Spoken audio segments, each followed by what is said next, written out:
We are all advised, as whenever the Prophet ﷺ would speak, to remind us of a sense of having taqwa and God consciousness. Alhamdulillah, it gives me great pleasure to finally be able to invite Brother Yusuf Patel to this masjid here in Al-Muntada, WLICC, that we've been trying to work for a while, but the gentleman, the brother, mashallah, has been delivering almost over 1,000 seminars on this topic, up and down the UK, because of the gravity of the topic, the relevancy of the topic, the challenge of the topic, especially to us as Muslims. Eventually we've been able to book him, barakallahu feek, alhamdulillah, lots of discussion on WhatsApp, alhamdulillah he's here today. And we have a live feed going on. We have the sisters there as well, and we have you brothers here, inshallah ta'ala, in the main hall. This is going to be recorded. It's going to be available on YouTube, inshallah ta'ala. And if anybody finds anything relevant that they feel that their friends and family should also be aware of, they should disseminate the YouTube link, which we will send out, and perhaps even put a poster up. You could see it on our YouTube channel, WLICC YouTube channel, inshallah. The topic is important. I don't think there's going to be anything explicit, so it's appropriate for the children to be here, and it's important for them because they are at the forefront of what they face in the schools, those of you who are particularly going to public schools. So Brother Yusuf, inshallah ta'ala, just a bit of information about him, alhamdulillah. Like I said before, he is the founder of an organization called SRE Islamic, which provides education, training, support to parents and teachers who are Muslim or people who have concerns on this topic of LGBT, etc., etc. And they provide an alternative form of how it can be understood and explained. He has conducted, like I said, thousands of workshops, seminars across the UK since setting up in 2008. And he has established a parental guidance. I think it's a folder, a manual parental guidance. It's like a website that exists, and inshallah we'll send you the link out as well, to equip parents to be prepared to deal with this topic of relationships, sex education that's covered in the schools. Mashallah, he is a father himself with 5 children, lives in London, and he works for a mental health charity. So welcome Brother Yusuf, inshallah ta'ala, to WLICC. Barakallahu feekum. And I'd like to hand over to you, inshallah. Jazakumullah khair wa ahsan al-jaza. Assalamu alaikum from me.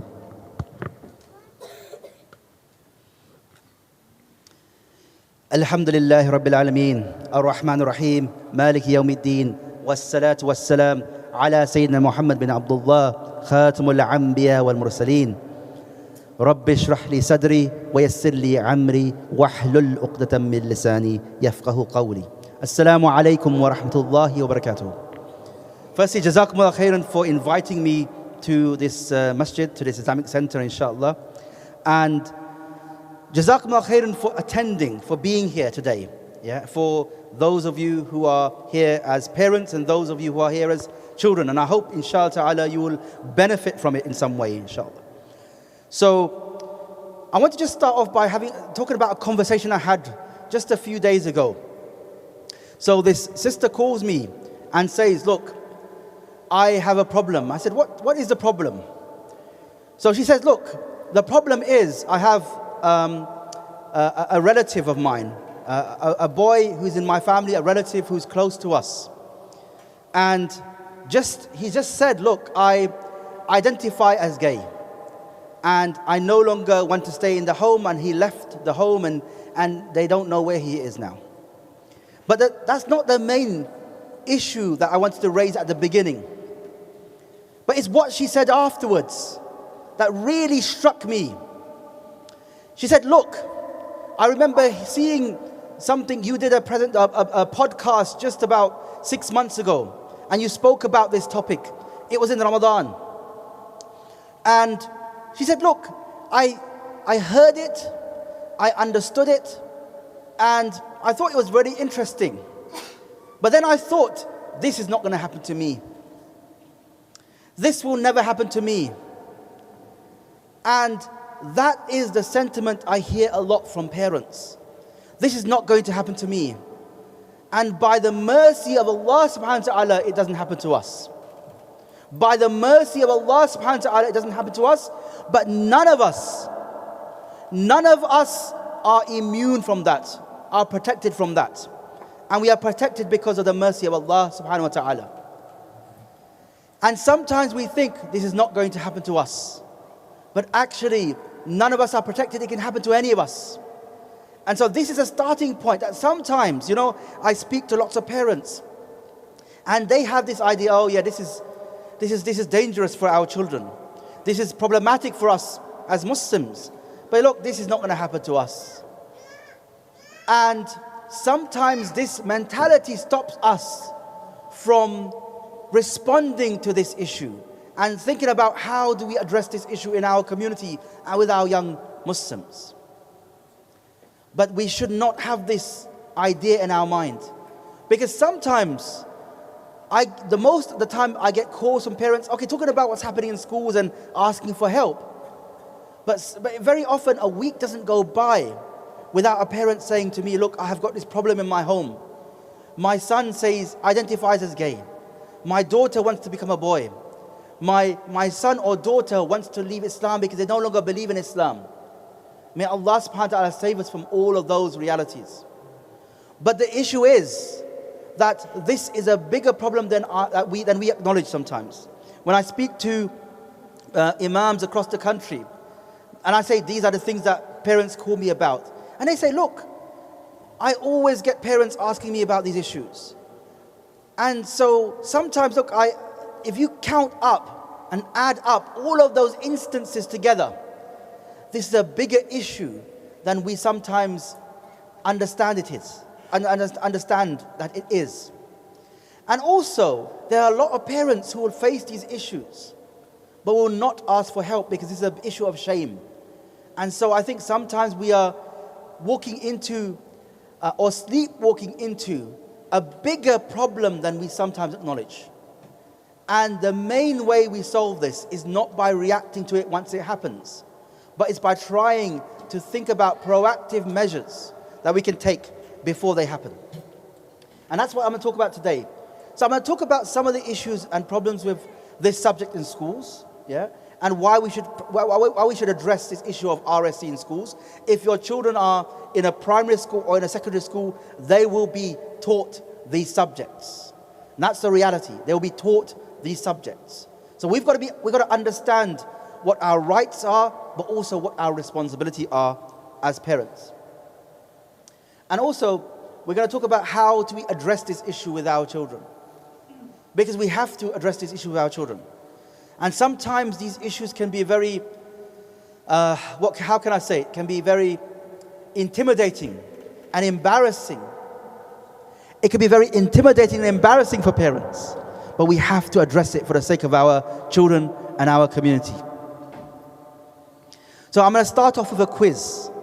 And I'm going to ask you questions about, just to find out what you know already about this subject. Especially the starting point is about RSE in schools. So I want to ask you questions about this first and foremost. So most of these are going to be true or false. All of these are going to be true or false questions. So I'll ask the questions and then I'll ask you, do you believe it's true or false? If I say true, put your hands up. And you believe it's true, put your hands up. If it's false and you believe it's false, put your hands up. I just want to get an idea. It's not a test. So it's not a problem if you don't get the answer right. But it just helps us to understand this issue in a more interactive way. So true hands up, false hands down. What I'll do, I'll say, if you think it's true, put your hands up. Then I'll say, if you think it's false, put your hands up. So you'll put your hands up when you think it's true or when you think it's false, but one after the other. But the issue is also that throughout this presentation, if you have any questions, then put your hands up and I will answer them as we go through. You don't have to wait until the end. So if you have any questions, put your hands up and I'll stop at some point and I'll ask you what your question is, and you can ask your question. So the first question is, true or false? So firstly, sex education is statutory, means legally required in all primary schools. If you think this is true, put your hands up. So that subject, sex education, is required. All primary schools have to teach it. Okay? And if you think it's false, put your hands up. And the answer is actually false. This is not a statutory subject. It's not a legally required subject that all schools have to deliver. Yeah? All schools. Yes, yes. So in all schools, it is not legally required for a school to teach the subject of sex education. Yeah? What is required in primary schools is a subject called relationships education. That's a different subject. So if a school decides to teach sex education classes, that's the choice of the school, and that's not the law. But there is another subject called relationships education, which is required for schools to teach. And we can talk a bit about what is covered in these subjects a little later. But the second question is, you can withdraw from sex education classes in primary schools.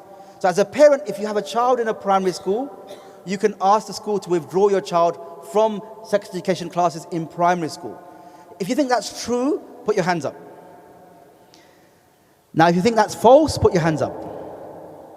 And the answer is all of you are right, it's true. If you are a parent with a child in a primary school, you can withdraw your child from this subject. Yeah? You don't have to give a reason. You don't have to attend any meetings. You just have to maybe write to the school, depending upon what the policy states in the school, whether it's to write to the school or to call the school. But what I would advise is you write to the school and say, I want to withdraw my children. There's template letters on our website. I'll give you the website address in a little while. You can just follow that template letter and complete the details and send it into the school. But you have the absolute right to withdraw your children from this class in a primary school. There's no limitations on that. You don't have to give a reason. You don't have to attend any meetings. If the school does say to you, can you attend this meeting? You can if you want to attend it. If the school does say to you, what is the reason why you want to withdraw? You can provide a reason, but you don't have any legal obligation to provide a reason as well. Yeah? Because you have that right to withdraw. And this is a law in this country. The third question is, LGBT teaching is statutory, is legally required in primary school relationships education. Remember we said relationships education is statutory in primary school. Yeah? But is LGBT teaching required as part of this subject? If you think it's required and true, put your hands up. If you think it's false, put your hands up. So it is false, but this is not a clear-cut answer. Because although there's no clear-cut requirement for schools to teach it, there's an element of relationships education which talks about different families. So schools will say, we have to talk about different family types. So we have to say some people have two mums, some people have two dads, some people have one mum or one dad, some people have a mum and a dad in a family. So they said that we have to talk about different family structures. But if they do talk about that some families have two mums or two dads, they shouldn't go beyond the fact that some people in this society have two mums and two dads. They shouldn't start talking about, isn't it good that you have two mums or two dads? They shouldn't start imposing different value systems on children. And that's something that we need to be careful about. So some teachers may be very supportive of these type of families. And they want to highlight it and almost celebrate it. We have to challenge where this happens, because this is not the role of teachers to try and impose values on your children. Yes. So one thing, brother, when you have a question, please put your hands up, yeah? And then we can take it, inshallah.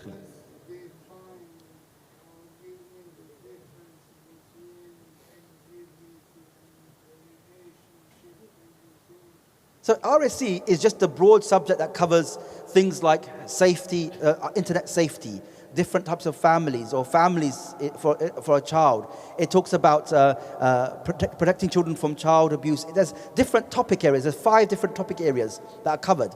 Now LGBT is different. LGBT is about a different lifestyle. So a school may start to talk about that either in that subject, or it may start to talk about it when it's, for example, there's 2 times of year. There's LGBT History Month, yeah, or LGBT Pride Month, yeah. So that's in February or in July, or even in other parts of the year. They might talk about LGBT lifestyles. We've got to be a bit more aware about what they're teaching at different times of the year. But relationship education is one part of it, but they may start to speak about it in other parts of the curriculum, as well. But LGBT is about a lifestyle, and RSE is a lesson. They're not the same. They're different things, So one is a subject, and one are people living in a society. So and LGBT stands for lesbian, gay, bisexual, and transgender. And it's plus. So there's many more labels attached to that. I'm going to talk about that in more detail later as well. I'm going to spend some time on this as well, because it's quite important. Now, the question is, you can withdraw your child from sex education classes in secondary schools. So in secondary schools, the relationship and sex education is statutory, is required for all schools. That means it's required for community schools, like what you call public schools, but they're not really, that's not really the proper term. Most of these schools are community schools or local authority maintained schools. Most of the schools in this area are like that. Academies also have to teach this subject, and independent schools also have to teach this subject as well. So if your children go to a Muslim school which is independent and you pay fees to that school, they still have to teach this subject. They can teach this subject according to their Islamic values, but they still have to teach this subject. So the question is, you can withdraw your child from sex education classes in secondary schools. We already said you can withdraw your children from primary sex education classes, didn't we? But can you withdraw your children from sex education classes in secondary schools? If you think you can, and it's true, put your hands up. If you think it's false, put your hands up. And this is one of the most misunderstood issues. You can still withdraw your children from sex education classes in secondary schools. And there's a template letter on our website, which I'll refer to in a little while. But the issue is here, is that parents have the right to withdraw their children, or the right, the wording in the law is they have the right to request withdrawal, and they have the right to request withdrawal up to the age of 15, up to the age where your child turns 15. When your child turns 15, that he or she now has the right to withdraw, or to choose whether to withdraw or not. Before 15, you have that right to choose. So all you have to do is write to the school and make that request. So you still have the right to withdraw in secondary schools as well, up to the age of 15. Now, the law states that the head teacher has the final decision-making power about whether to accept your request to withdraw. But even then, they say in 99.9% of the cases, a school has to accept that right to withdraw. Only in a small number of cases, for example, if a child is under social service care, then they may say you can't withdraw. But in 99.9% of the cases, you have that right. And head teachers should not reject that, up to the age of 15. Yes?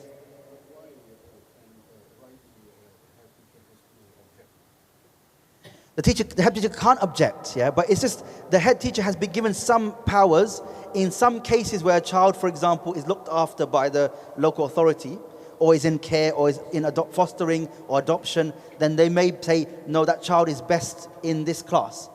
But in 99.9% of the cases, they shouldn't be. And even in those cases where a child is looked after, we can still make the case to actually say that you shouldn't have the right to reject this request to withdraw. So, but the thing is, one of the problems is that because it's not written in a very clear way, and the reasons for why a head teacher can make the decision not to allow parents to withdraw, it's a bit of a grey area. And it's not great because the government hasn't clarified it completely. But I haven't heard of a situation yet where a head teacher has said no when a parent has requested the right to withdraw. And if they do, then we will support them to try and challenge this. This is a head teacher going beyond their powers. Yeah, brother there? Okay, inshallah. Jazakallah. So the next question is, sex education is legally required in secondary schools. Now, I've already given this answer, so this is a test to see whether you've been listening.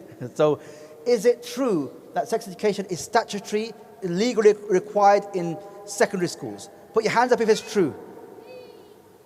Good. And put your hands up if it's false. And it's true. It's actually true. So sex and relationship education is statutory in secondary schools, but you have the right to withdraw your child from the sex education element. So there's two parts in secondary school, sex education and relationship education. You can withdraw from the sex education element up to the age of what? 15, yes. And they have to, yes. In primary school and secondary school, relationship education is required in both places, and you can't withdraw from those. We can talk about what is included in that, and I can give you more details about that later as well, inshallah. But, yes. But the main issue is, and this is something that's also not very well understood as well.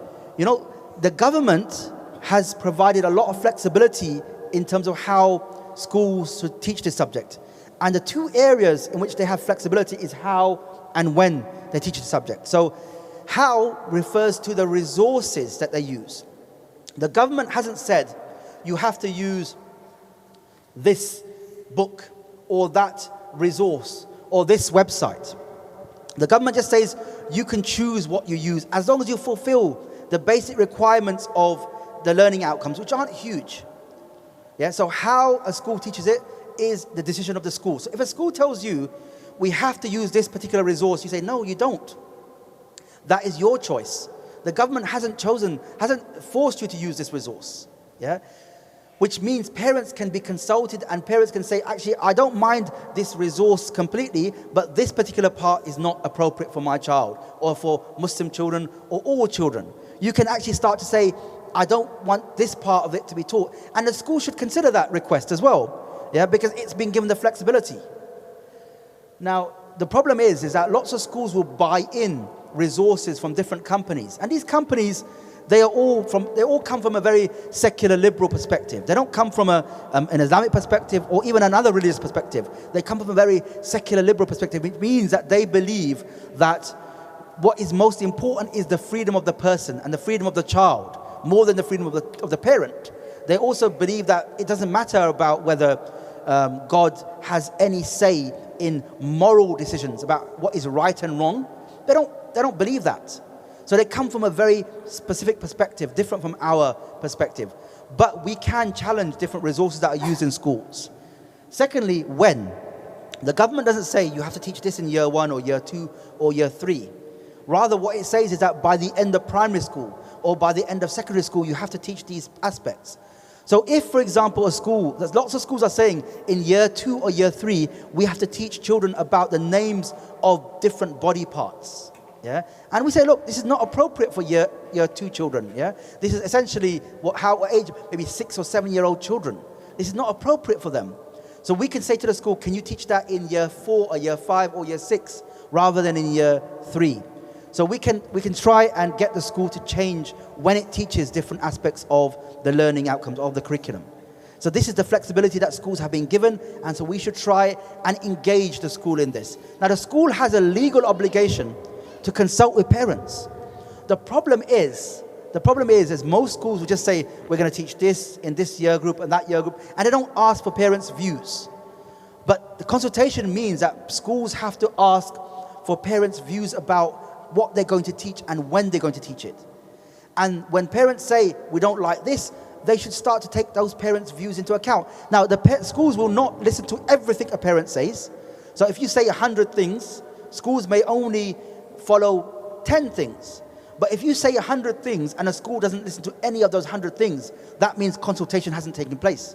That means that a school is just doing what it thinks it's best to do, and it's not engaging parents in a clear consultation process. Consultation means they ask for your views, and when you respond, they take those into account when making decisions. That's what consultation actually means. Now, are there any questions on this? And we can take lots more questions later if anything comes up. And I can help you afterwards, because I'll give you my email address. And if you have any problems with schools or issues around this, you can always contact me as well, inshallah. But I think it's really important to make these points about schools. That raising concerns with schools is more important than you think. You know, lots of parents will say to me, look, what's the point? They've already made up their minds. What's the point in us raising concerns? The point is, in those schools where parents raise concerns about what's being taught, parents are able to achieve some changes. And in those schools where parents are silent, no changes are made because the school thinks parents aren't concerned, parents aren't worried, let's make the decisions for them. I remember speaking to some parents in a school in East London, and they said, look, it's really bad that we haven't achieved anything in the school. I said, what do you mean? Because all we achieved in the school was we stopped Stonewall from coming into the school. And for anybody who knows, Stonewall is the main pro-LGBT lobby. It's the LGBT lobby. And I said to them, this is excellent. You have actually stopped a very dangerous organization from coming to school. If they come into your school, they'll say to children, it's okay to be gay. Whatever your moral perspectives, it's okay to be gay. They'll also say things like, it's okay for you to, if you're a boy, you could be a girl. If you're a girl, you could be a boy. They are proponents of these ideas, that the idea of male and female is not fixed, it's changing. And you could decide to change your what they call their gender as easily as you can decide to change your clothes. That's what they believe, and that's what they teach. So I said, this is excellent. You've done a big service to not only your children, but all children. May Allah reward you for that. Excellent. I'm really happy with what you've done. And so sometimes we've got to think, sometimes small wins are big wins. Yeah. So we don't expect to change everything.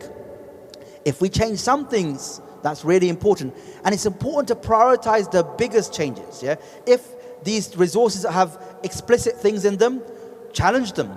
If these resources push certain lifestyles, challenge them. Yeah? You don't have to challenge every single thing, yeah? But you're minimizing the harm. You're minimizing the harm that these schools are going to inflict upon our children. And that's really important. Numbers matter, but even if you're one parent, stand up for what is true. Yeah, it's really important. It's important to try and get parents together, but if you're one parent carrying the haqq, that's enough. If you're one parent carrying the truth, that's enough. And that's enough for Allah subhanahu wa ta'ala to see that and to help you. Because one person can overcome many people. Yeah? With Allah subhanahu wa ta'ala's help, we can achieve a lot in schools. And it's important to be proactive. You know, sometimes parents will wait for the letter of the school to come to them and then start to say, I don't like this, I don't like that. Some parents said, look, 2 years ago they did a consultation, yeah, in that school, and then now parents who were not part of that are now concerned with what's being taught. Try and respond quickly. Don't wait until the school implements everything. If a school, for example, is going to implement something in October, don't wait until the day before to try and start to speak to the school. Start speaking to the school much earlier in the school year.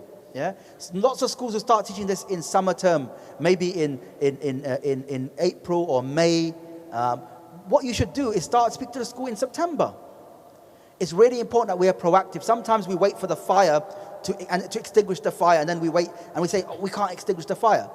You know, it's easier to put out the fire or to stop the fire from happening than to put out the fire once it happens. And that's what we've got to be. We've got to be more proactive with schools.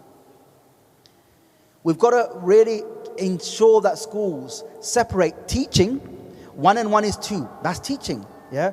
3 times 3 is 9. That's teaching. Yeah. And indoctrination, which is, isn't it? Wouldn't you like to have 2 dads? You're a boy. Wouldn't you like to be a girl?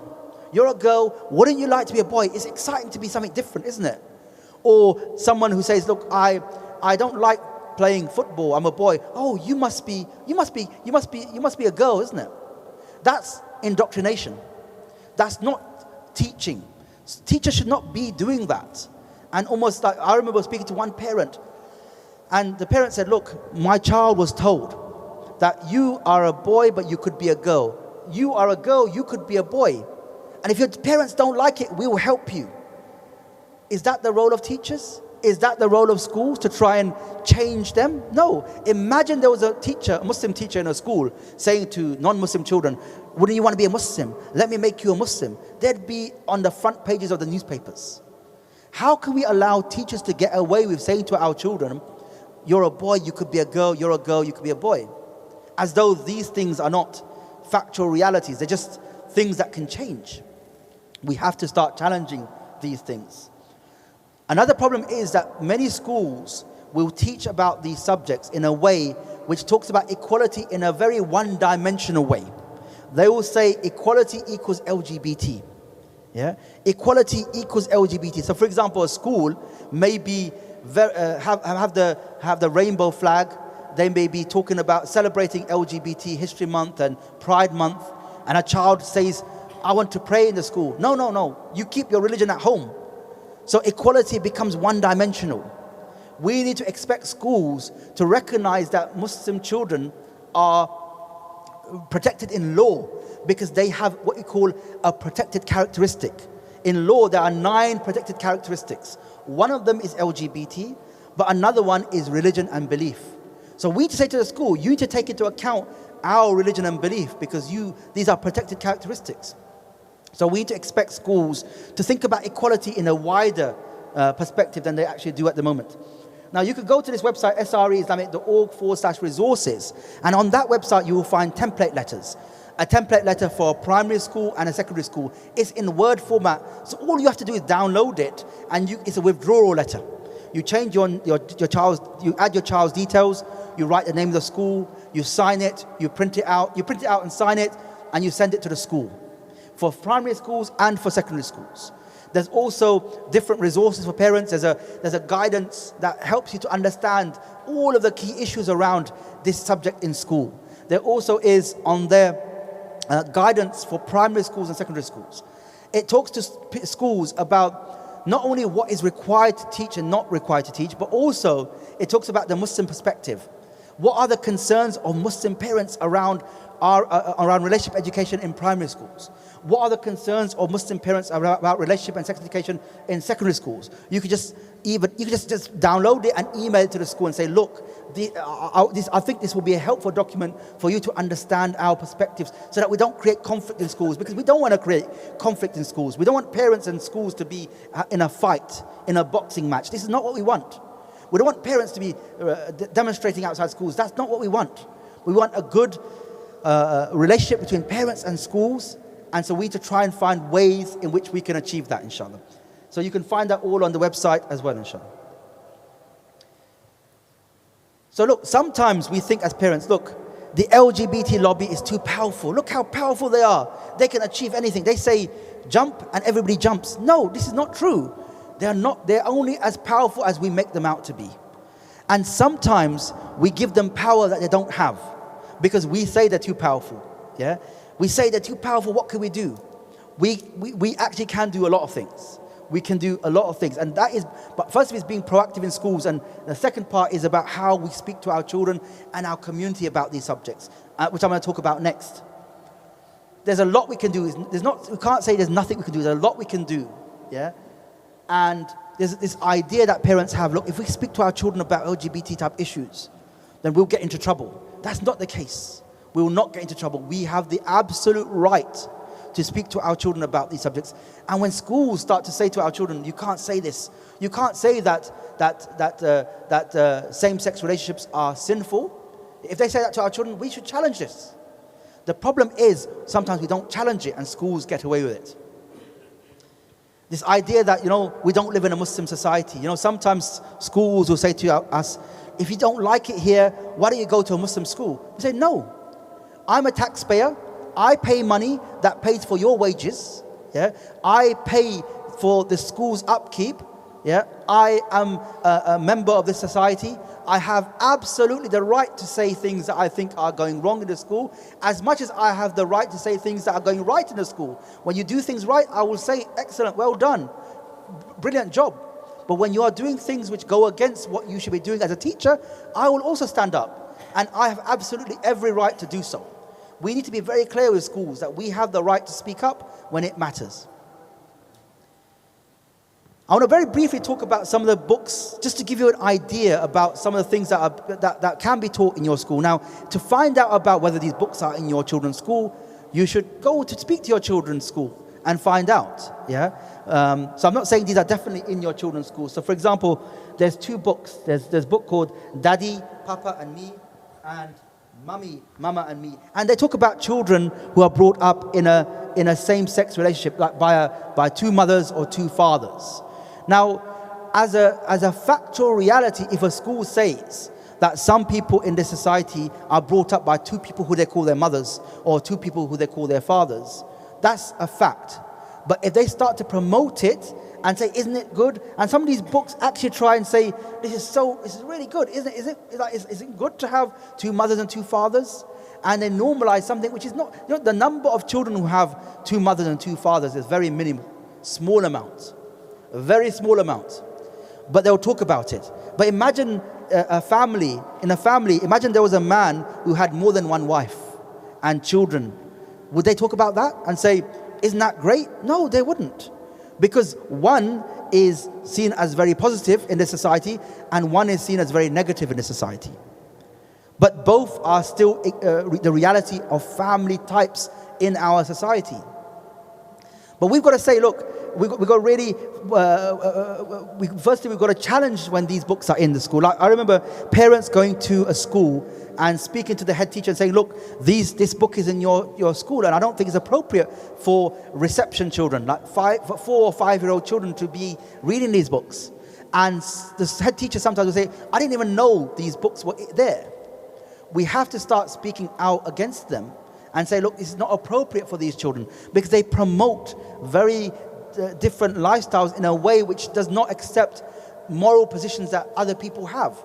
Many people in this society have different moral perspectives. Christians, Jews, Muslims, and even some people who don't have a religion will have disagreements about this. So it's really important that we speak out about that.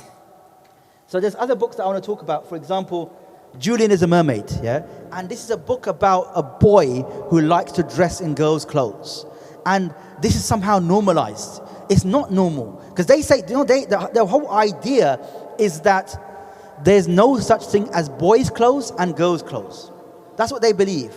There's no such thing as boys' clothes and girls' clothes. So boys can wear girls' clothes and girls can wear boys' clothes. Because that's not a boy wearing a girl's clothes. That's just boys wearing clothes.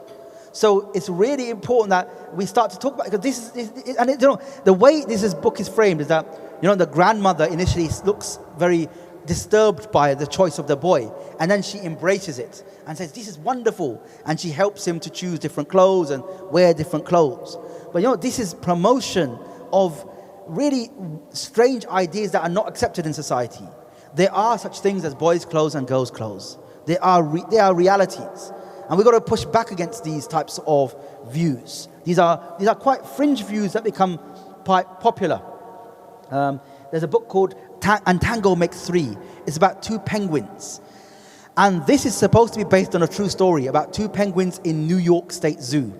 So these two penguins are in the zoo. The zookeeper sees these penguins and sees that they are trying to, they both got a stone, a rock, and they're treating it like an egg. So the zookeeper gives them an egg to raise. These are two male penguins. And they're raising this egg, and he said, isn't it great that this penguin, this new penguin, this egg is being raised by two dads? Isn't that a great thing?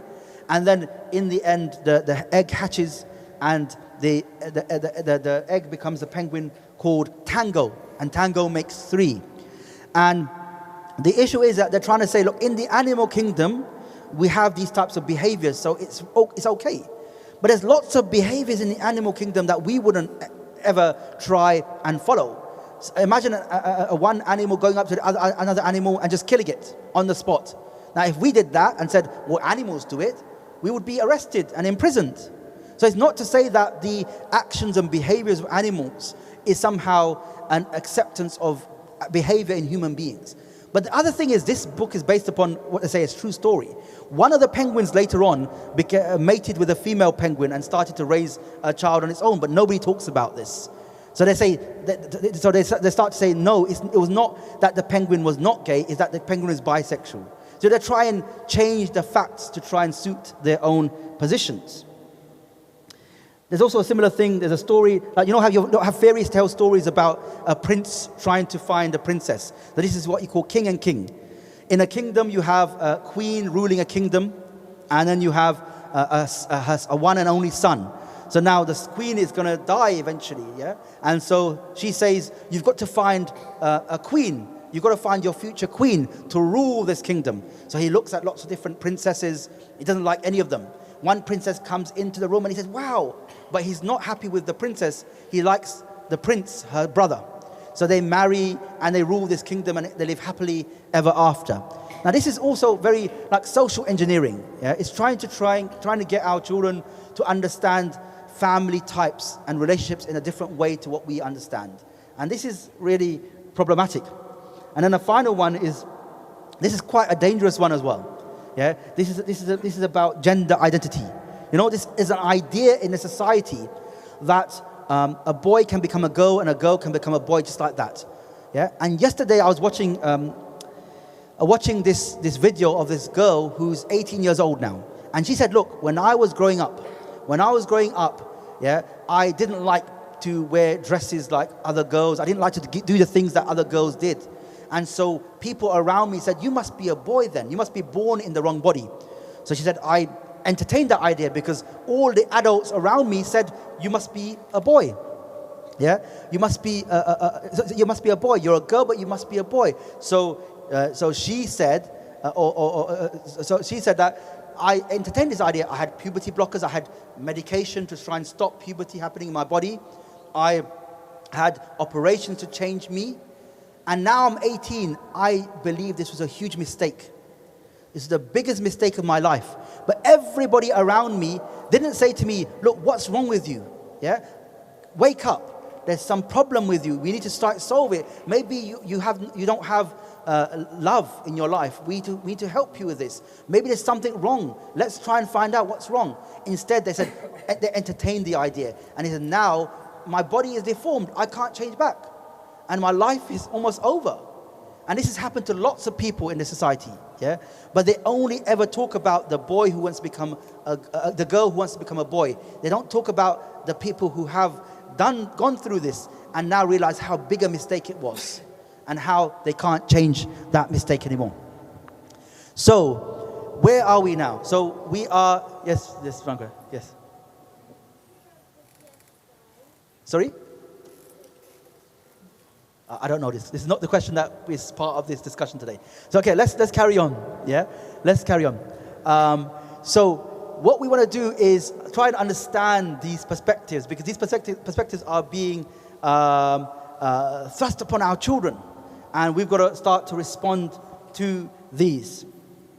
Yeah. So there are these books that we talked about, and I'm going to talk about 10 ways in which we can respond, but I'm not going to talk about all 10 because it will take a long time to talk about all 10. But these are the 10 things I think as parents we need to do, and this is also beneficial for children watching this as well. Yeah, I'll talk about the first one, even though I'm not going to talk about it in any great detail. The reality is, I'm going to ask the children this. Yeah, this is a question for you. If somebody asked you, "Why are you Muslim?" What's your answer? Why are you Muslim? Yes. Okay, good. Anybody else? Yes. Alhamdulillah, excellent. Yes. Sorry, Allah bless you to be Muslim. Alhamdulillah. Yes. Sorry, say it again. Oh, your mother and father is Muslim. Okay, excellent, good. Anybody else? Any other children? Yes. There's sufficient proof for Islam. Good, excellent. Most of the time when I go and ask children, "Why are you Muslim?" they say, "Because my mother and father is Muslim." Yeah? And, you know, although, alhamdulillah, the greatest blessing, sorry, I need to put this close. The greatest blessing that Allah subhanahu wa ta'ala has given us is Islam. The fact that Allah subhanahu wa ta'ala has raised us within Muslim households is the greatest blessing. If you were given £1 billion in your life, there would never be a greater blessing than Islam. Yeah? Because Allah subhanahu wa ta'ala created us, gave us purpose, gave us meaning, and told us how to live our life in a way that takes away our own ideas of how we should live our life away from us. So Allah has given us some clear idea how to live life, how to worship Him, why He created us, the purpose and meaning of life. But most of our children grow up, my parents are Muslim, I'm Muslim. Now somebody comes to them and says, "Islam is not the truth. Why you believe in Islam?" They start to get doubts in their mind. And they start thinking, "Oh yes, why am I Muslim?" Most people in this society are not Muslim. And so the impact of society and what most people believe affects us and our children. But also, if we say that we are Muslim, and there's a reason why we are Muslim, like the brother mentioned, there's proof for why we are Muslim. There's proof for Allah subhanahu wa ta'ala as a creator. I 100% believe Allah subhanahu wa ta'ala exists, and He created everything around us. We start to think about the cause for everything. The cause for this, there's a cause of this book, there's an author. The book was written by somebody. It was designed by somebody. Somebody drew the pictures of this book. Somebody bound this book together and printed this book. Somebody delivered this book. There are people along this whole process around this book that talks about cause.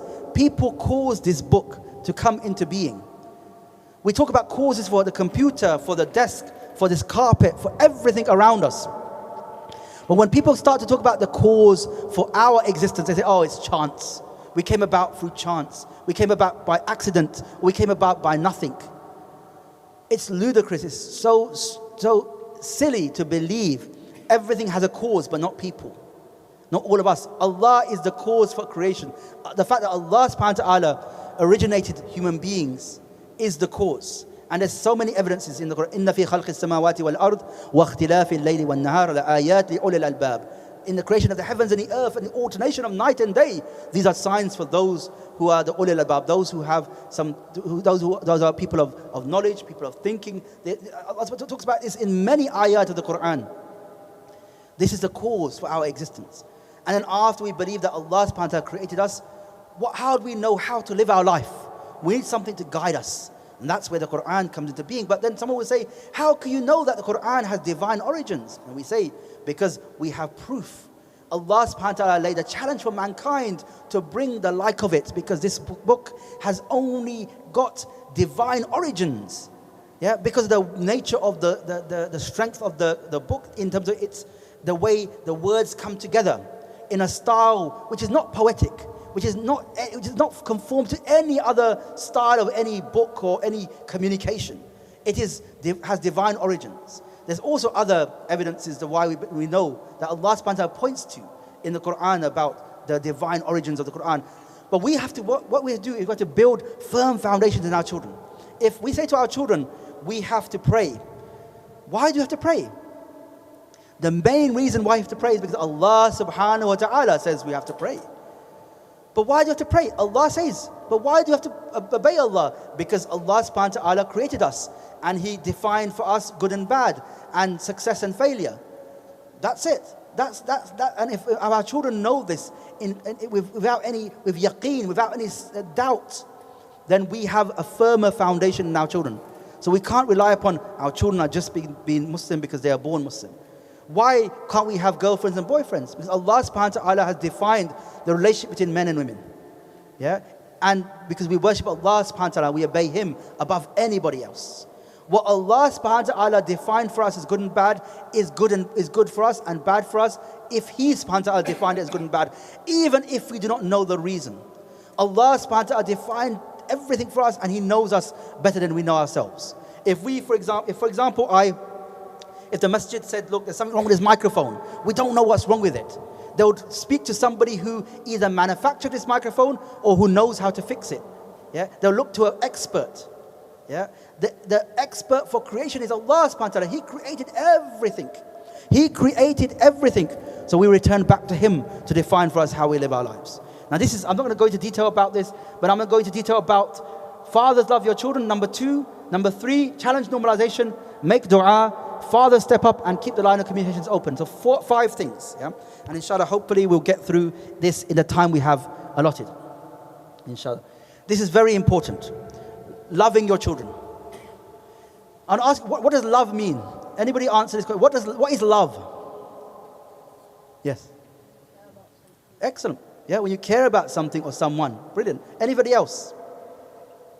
What does love mean? Yes. Okay, excellent. You care about other people, including Allah. What else? Anybody else? Yes. Okay, when you take action to make someone's life better. Good. The issue of love is so important. Allah subhanahu wa ta'ala talks about it in the Quran. The Messenger of Allah subhanahu wa ta'ala talks about love. Yeah? And love, the problem is yeah, in this society, love is understood incorrectly. Yeah. So when people say love at first sight, a man, he feels some attraction to a woman. He says love at first sight. Now that is not love. Yeah, you don't fall in love with somebody by seeing them. No, love is something that's built. Love is something that's nurtured. Love is more than just a physical attraction. But in this society, everything has been reduced to attraction. Love is something different. And one of the main things that I think is a problem in our communities, not all communities, but in lots of communities, is that children are growing up not knowing that they are loved. And this brings a lot of problems in our community. And that's why we need to start talking about this subject, about love. Yeah. Now, there's 5 love languages, and this is from a book, but this is also talking about children, about 5 love languages. There's physical touch. There's words of love. There's the time you spend with somebody that conveys love. There's giving gifts, and there's finally acts of service. And I want to talk about this very briefly, but this is so important. This is so important. So many children grow up, a child who grows up not believing that they're loved will start to do lots of things to gain attention. Like, for example, if we're in a classroom and there's 30 children, and there's children in that classroom who are making noise, they're disturbing the classroom, they're behaving badly, yeah, they're making jokes. A lot of the time, these children are children who don't feel love, and they're seeking attention by doing even bad things. Even when they get punished, at least they're getting attention. At least they're getting attention. They don't get attention from other people. And the thing is, sometimes we may say to our, now put your hands up if you're a parent, if you've got children. Yeah. Now put your hands up if you don't love your children. Nobody puts their hands up. Absolutely, nobody should put their hands up. Because, for young people, you should know, your parents love you. Yeah. Now the only thing is, you should love Allah more than anything. But after Allah subhanahu wa ta'ala and the Messenger sallallahu alayhi wa sallam, they love you more than anything in the world. Yeah, they love you so much. From the moment that you were born and they held you in their arms, your mother and your father, they had this love for you that is only explainable by something which a seed which Allah subhanahu wa ta'ala planted in the hearts of us as mothers and fathers. Only, and sometimes you may think, my parents don't love me, my mother doesn't love me, my father doesn't love me. They love you. They love you more than anything. They might tell you off. They might say to you, why are you doing this? They may say to you, don't do that. But even when they tell you off, it's from love, because they want the best for you. And there's nobody on this earth who wants more for you than your parents. Yeah, you could have a friend who's your best friend, yeah, but he doesn't necessarily want the best for you. He might be your friend for 2 years or 5 years or 10 years. Your parents will be with you forever until they die. They worry about you all the time. Yeah, they will have sleepless nights worrying about you. If you haven't come home because you've gone to somewhere in a class or to a circle or to the masjid, you haven't come home. They'll be wondering, where is my son? Where is my daughter? Because they love you so much. Yeah, but for parents, it's really important to know, even though you love your children and you love them so much, there's a difference between you knowing you love your children and your children knowing that you love them. Because sometimes, what was the role of our fathers when we were growing up? What was the main role in the house? Yes. Yes. And how did they take care of you? Yes, they worked. That's what their main role in the house was. They were the breadwinners. They used to go out and they used to work hard, bring money home to pay for your clothes, pay for our clothes, pay the bills, pay the rent for the house, pay for everything. Yeah, even for the toys that we have in the home. Now, that is the way a father may want to show love to his children. But even then, a child doesn't know that's a sign of love. So sometimes a father may spend all the time outside working and then come home very tired, and then son says, oh, my father doesn't love me. Because that's not the way children understand love. They understand love in a more visible way. yeah, when you hug your child and cuddle your child and kiss your child and pat your child on the back, that shows them you love them. When you say words like, excellent, well done, I'm proud of you, you did a good job, brilliant, excellent. When you show words of praise or words of encouragement, that shows love. When you spend quality time with them, because time is one of those commodities, one of those things which are precious for everyone. Everybody says, I've got no time. You say to somebody, can you do this? I've got no time, I'm so busy. Yeah, because people are very, what they call time poor. They've got very little time, or they think they've got very little time. The reality is that when you give some of your time to somebody else, that shows that you value them and you love them. Because why would you give your time to somebody, that something so important as time, yeah, without loving them? So when you spend time with them, that shows you love them. When you give gifts to your children, that shows you love them. And when you do service for them, when you do acts of service, you cook for them, or you fix a toy that's broken for them, or you do something for them, that's showing love. Love has to be visible. Now, I don't know about different communities, but I remember from my community, the community from the Indian subcontinent, from India, Pakistan, Bangladesh, historically, showing love to your children is seen as a bad thing. A man is a man. I'm a man. I don't show love to my children. That's my wife's job. I don't show love to my children. That's not what I do. You know, we should almost contemplate the example of the Messenger of Allah, sallallahu alaihi wasallam, who was the greatest of men. Yeah? Who was the greatest example for all of us. Yet he showed what showing love to your children actually means. You know, when he was with Al-Aqra ibn Habis al-Tamimi, yeah? He was with this man, and he kissed his grandson. The Messenger of Allah kissed his grandson. And the man said, almost as if trying to say, I'm a man. He said, I have 10 children, and I never kissed any of them. I never kissed any of them. He was boasting. I've never kissed any of them. And the Messenger of Allah was displeased with this. He said, Man la yarham la yurham. That if you don't show mercy, you will not be shown mercy. This was a rebuke. You think you're a man? I kiss my grandchildren. Whose example will we follow? It's the Messenger of Allah, sallallahu alaihi wasallam. So kissing your children is so important. So many children grow up without feeling love of their parents, and they end up doing strange things. Yeah, a child will say, I want to become I'm a boy, but I want to become a girl. Or they say, I identify as gay. Or they say, I want to leave Islam. Most of the time, these issues are not the real problem. They're not the real problem. The problem is something else. And a lot of the time, the problem is love. They don't feel love. Yeah, I remember one scholar was saying, some people, they come with some ajib ideas, yeah, about different things, and they look like they have some strange ideas, because most of the time they just need a hug. They just need somebody to hug them and to feel the love of somebody else. Sometimes I spoke to this brother, yeah, who works with Muslims who have same-sex attraction, who have men who have feelings for other men.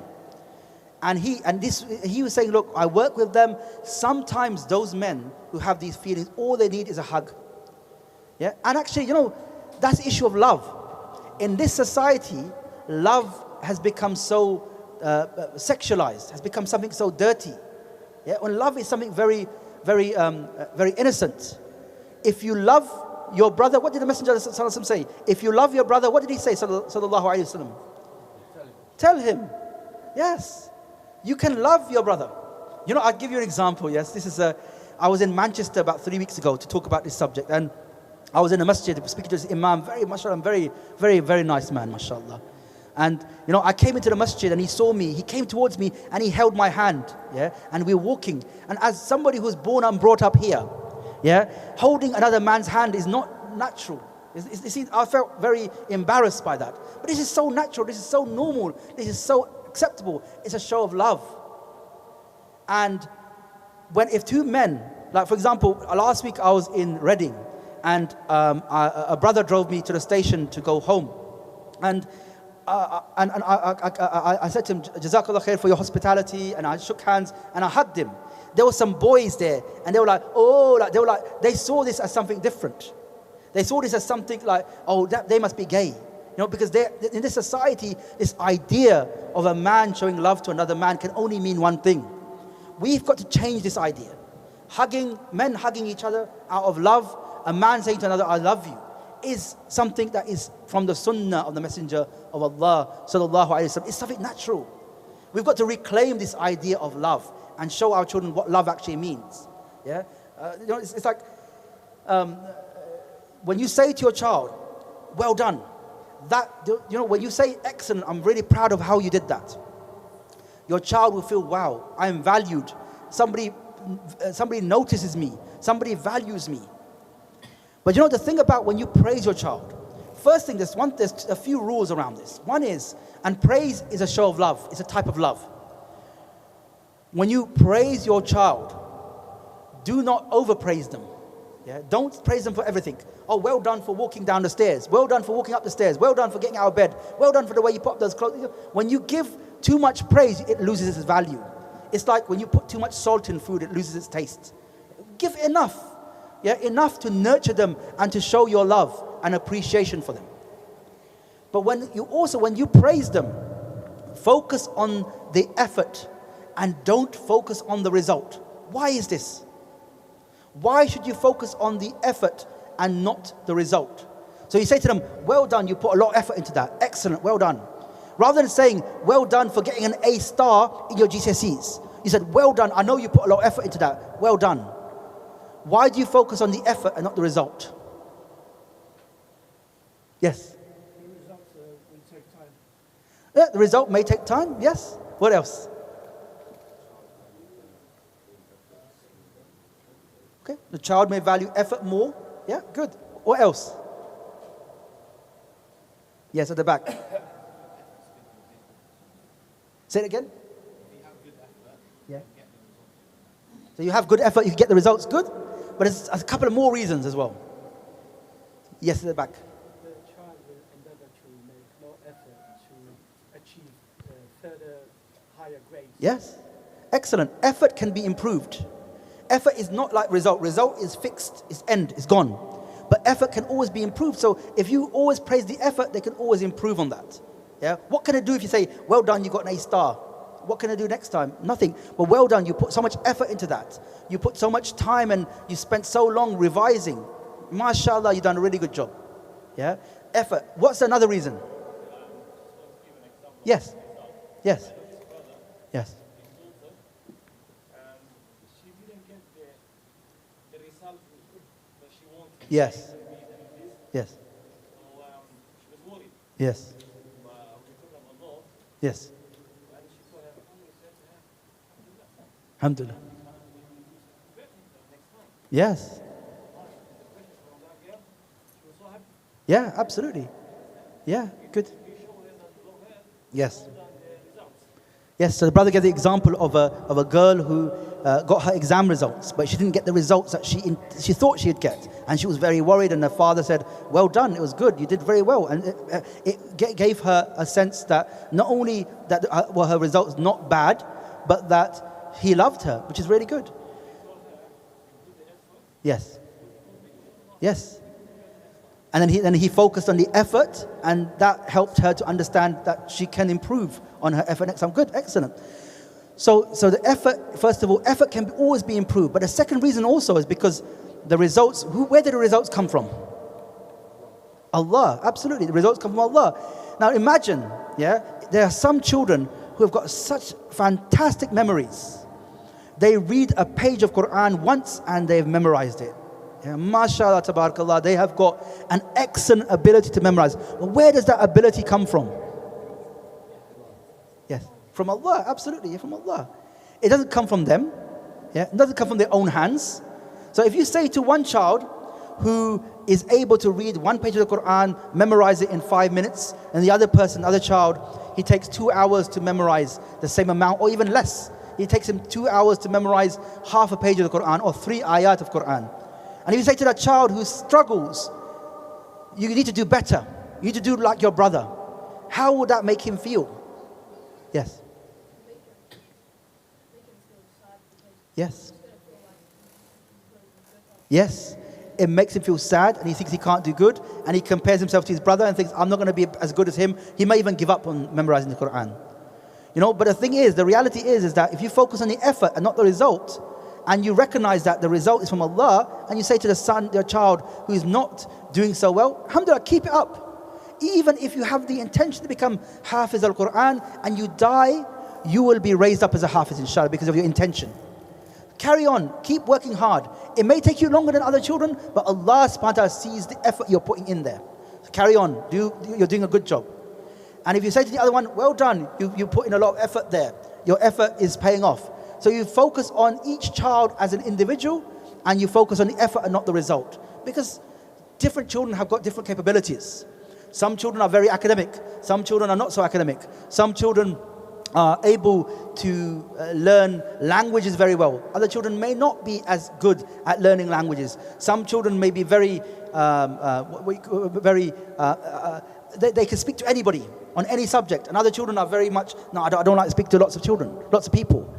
So focus on each child as an individual and on the effort. And when you give those words of encouragement and praise, you are saying to your child, I love you. Yeah, it's a way that some children understand love. If, for example, a child understands that if somebody praises me, they're showing love, and you never praise them, then they'll think my father doesn't love me. Yeah, so it's really important to do that. And then quality time. Spending time with your children is so important. Yeah, spending time with your children is so important, and that time has to be. You put the mobile phones away, you put anything else, distractions away, and you spend your time with your children. Now, you can spend time with your children as a whole, all of them together. If you have if you have 2 or 3 or 4 children, 5 children, spend time with them together. But what's really important is to spend one-to-one time with your children if you've got many children. So you say to them, let's go out together, just me and you. We'll go out for something to eat. Or we go out to do something together. Yeah, and you spend time with them. Yeah, that is so important. You are conveying to your child that you love them. Yeah, that they are loved by you. And so, yeah, giving your time is conveys the value of that child and the love you have for that child. There's other things like giving gifts and acts of service. Now, giving gifts is not about giving like £500 gifts to your child. Sometimes it could be just giving them a small thing to show them that you remember them. Imagine, for example, you went on a work trip. And you came back to the family home and you bought some small things, £2-3 things for your children, and you gave it to them and said, I thought I got this and I thought of you. Now they will think, wow, my father remembered me even when he was away, and that shows love.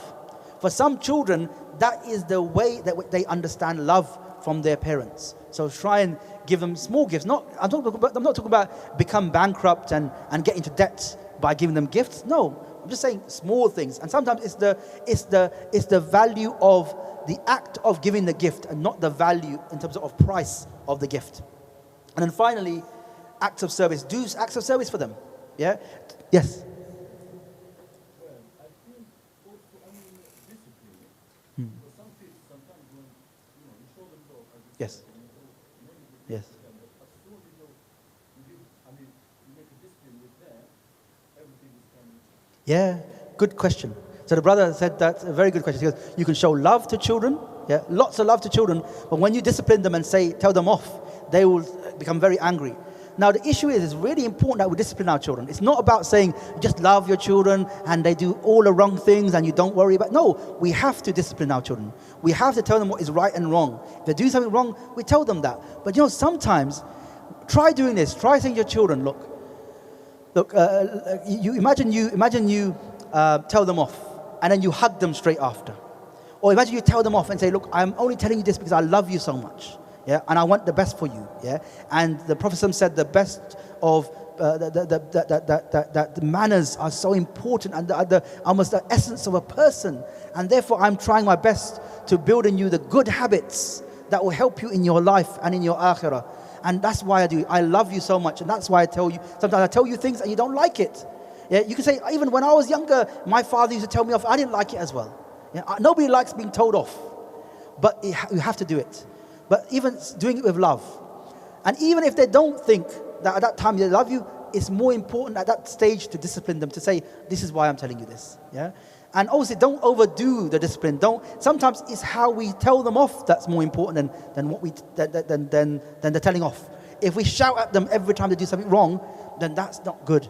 But if we say to them, look, I'm asking you to do this, it's really important. I asked you 2 times, you haven't listened to me, you need to do this now, please. Yeah, I'm your father, I'm telling you because I love you, but please do this. You can still tell them in that way and be very firm without having to shout at them.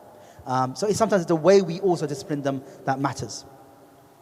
Now, so these are the 5 languages of love, and these are just like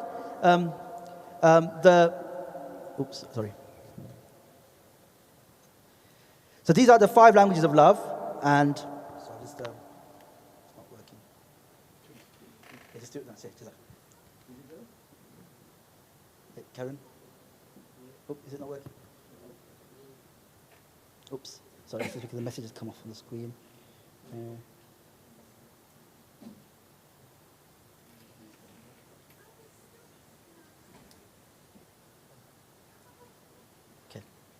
Okay, that's fine. That's fine. So this is how you do it. So affirmation. So this is saying you love them. I love you. There's affection, showing it. Yeah, by hugging them, by kissing them, by patting them on the back. Attention, spending quality time with them, and communicating love through meaningful gifts and serving them as a sign of your love. These are the 5 languages of love. This is really important. Yeah, a lot of the problems that we find happening in families are not as a result of the problems that a child says they're facing. It's as a result of a lack of love. So we need to show our children that love in a very visible way. The second thing is about, the third point is about normalization. So the question I want to ask you is, what do we understand? If somebody asks you, there's a word that's a word called normal. What does normal mean? What does normal mean? Yes. Okay, normal means that you may not be different, but what? Because everybody's doing that. That's normal, yeah? Okay, yes, good. Done on a daily basis, excellent, good, yes. Widely accepted, excellent. Same things as other people, good. Casual, okay, good. Regular, excellent. This is the definition. All of you together, you've come up with a definition. It's excellent, very good. MashaAllah, tabarakallah. So here, normal are the things that people do every day consistently. So for example, if somebody comes into this masjid, yeah, the first thing people usually do is to read, apart from the certain times of the day, read 2 rakatayn of salah, and that's it, that's normal. Yeah? If somebody came in and suddenly started jumping up and down, everybody said, what's this man doing? What? This is not normal. There's something wrong with him. Yeah, so normal is what most people do and what people accept to be what is normal. Yeah, that's the definition of normal.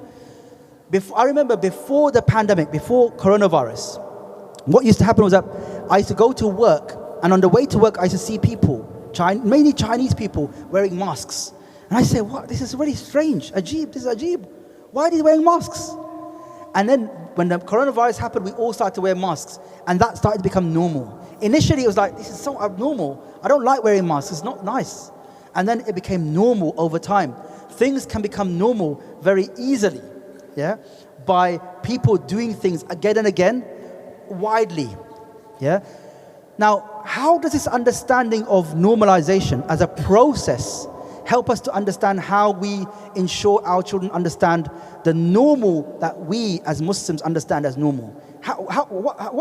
What can we do to build an understanding of normal that's different from society's understanding of normal? How can we do that? Do you understand what I'm saying? So let me put it a different way. There's a saying that I don't know where it comes from. Maybe I made it up. If I didn't make it up, then I took it from somewhere. Yeah. Most people do what they do because most people do what they do. Most people in the society around us, if you say to them, why do you wear those type of clothes? They say, because everybody does, because I've always done it. And you say, but why? And if you keep asking them why, they say, what do you mean why? I've always done this. Yeah? If they had lived 100 years ago, they would have worn a different set of clothes. 100 years ago, if a man and woman were walking down the street together and it was known by other people that they were not married, people would say, how dare you walk down the street with a woman that's not your wife? This is wrong.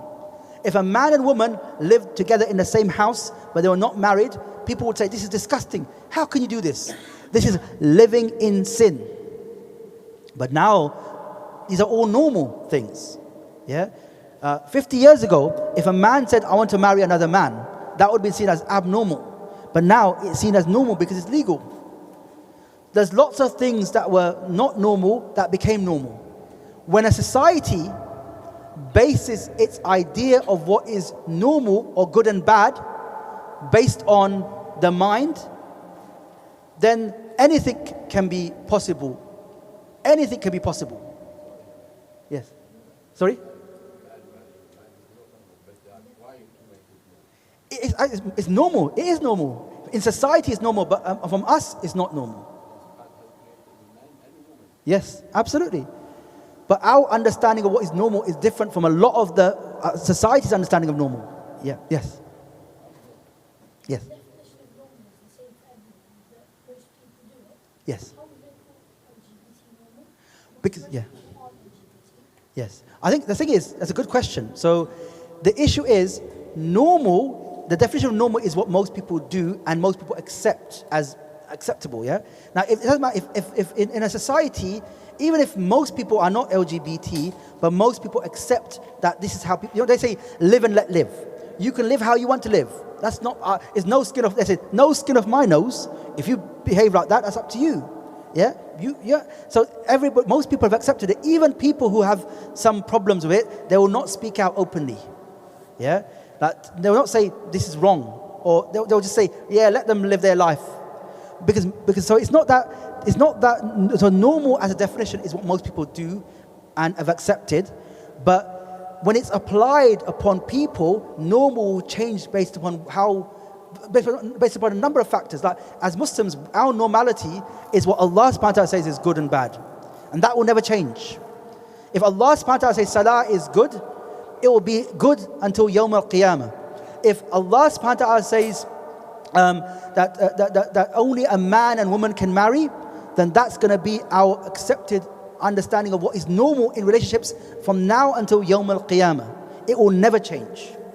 And that's the problem, because they see that the Muslims in the society have some differences in terms of what we believe in terms of values, what is normal, but most people have accepted these things now. Yeah? But normalization, normal is really important. Like the environment we create around our children is so important.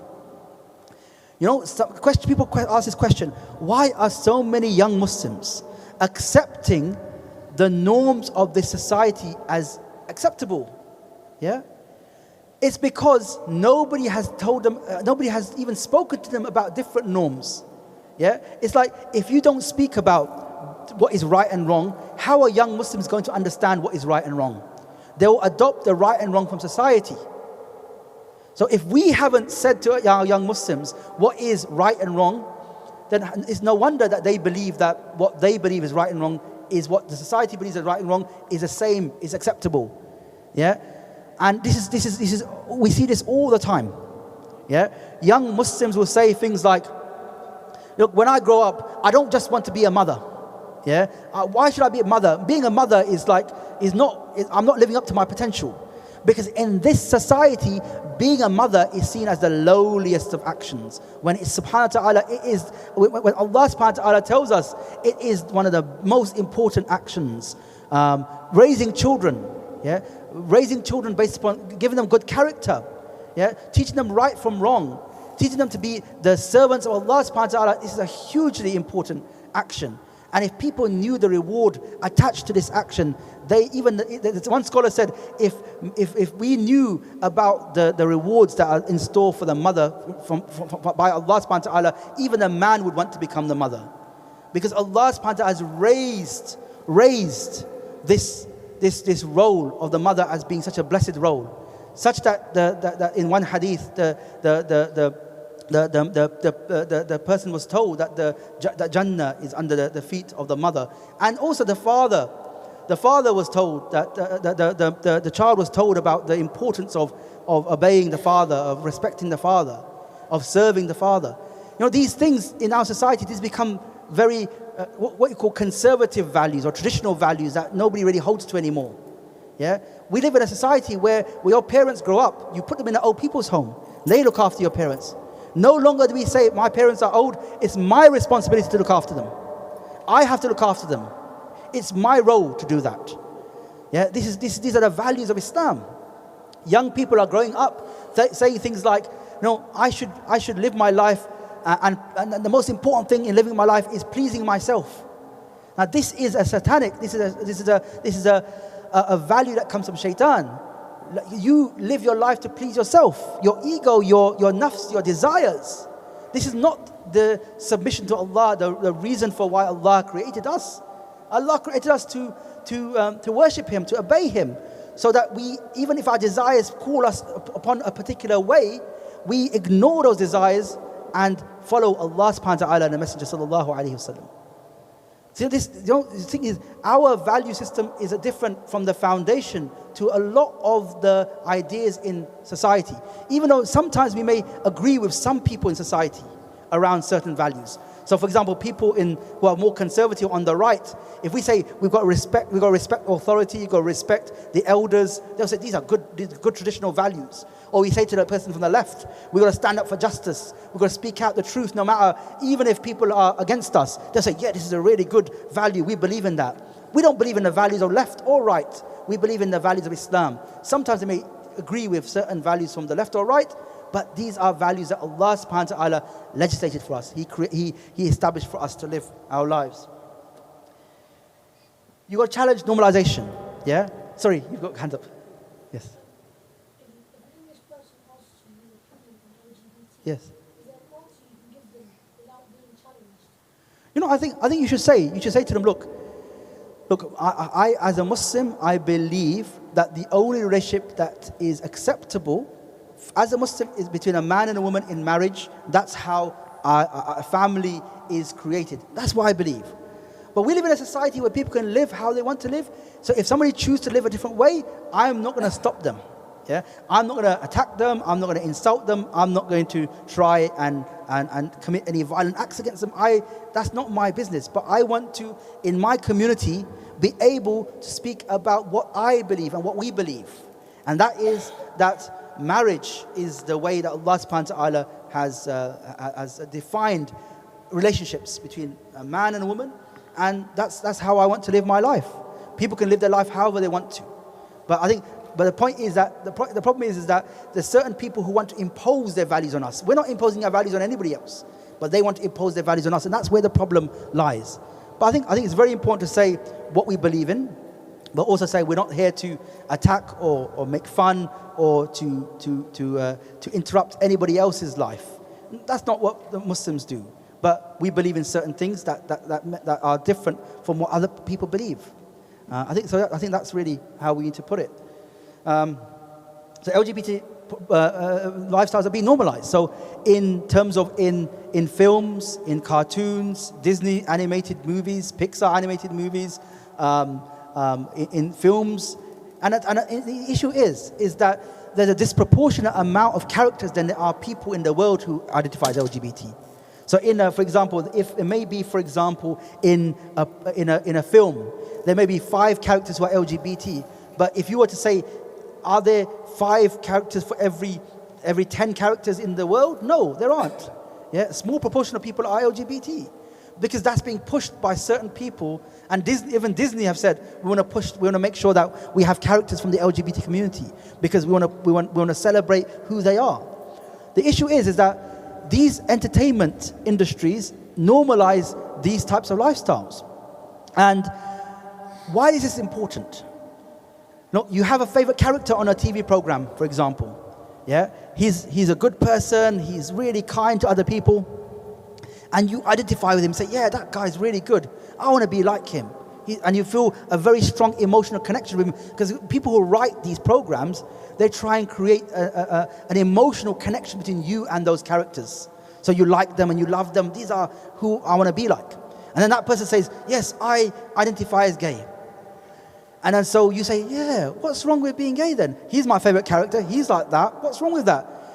entertainment has a huge impact in shaping the way people think and behave. Yeah?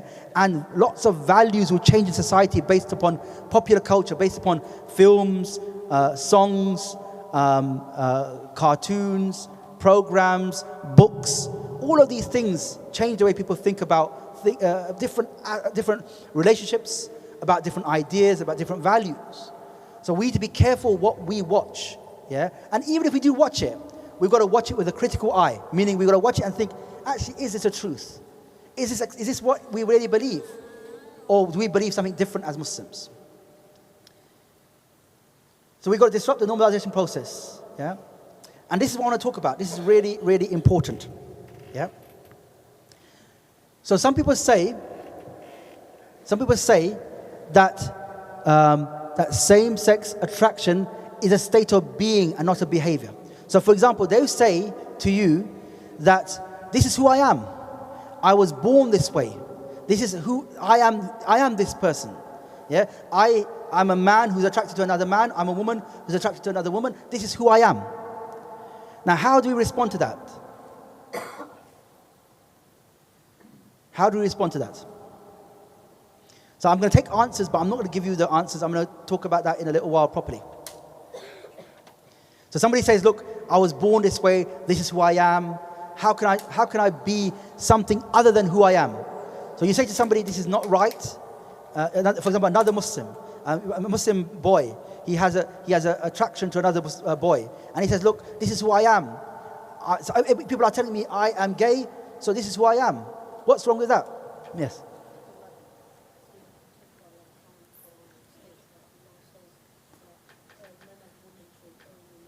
Yes.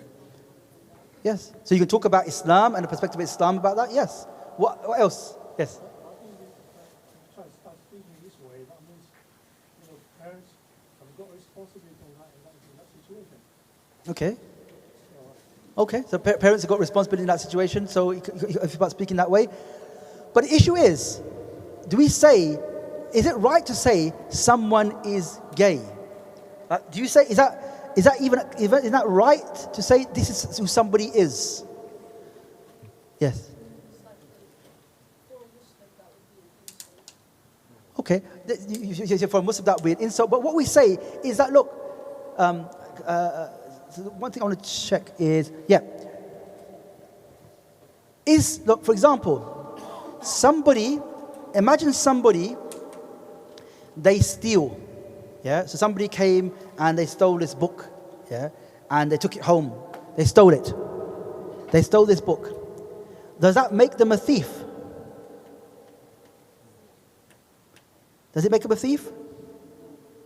Why does it make him a thief?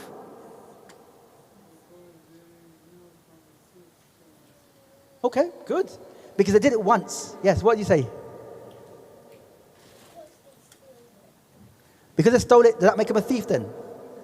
Okay, but the uncle here is saying because they did it once, maybe they're not a thief. Yes.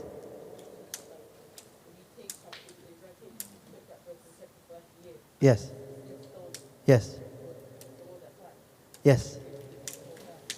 What if that person brought it back and said, look, I'm sorry, I stole this, I shouldn't have stole it, make tawbah to Allah subhanahu wa ta'ala, would that person still be a thief? No.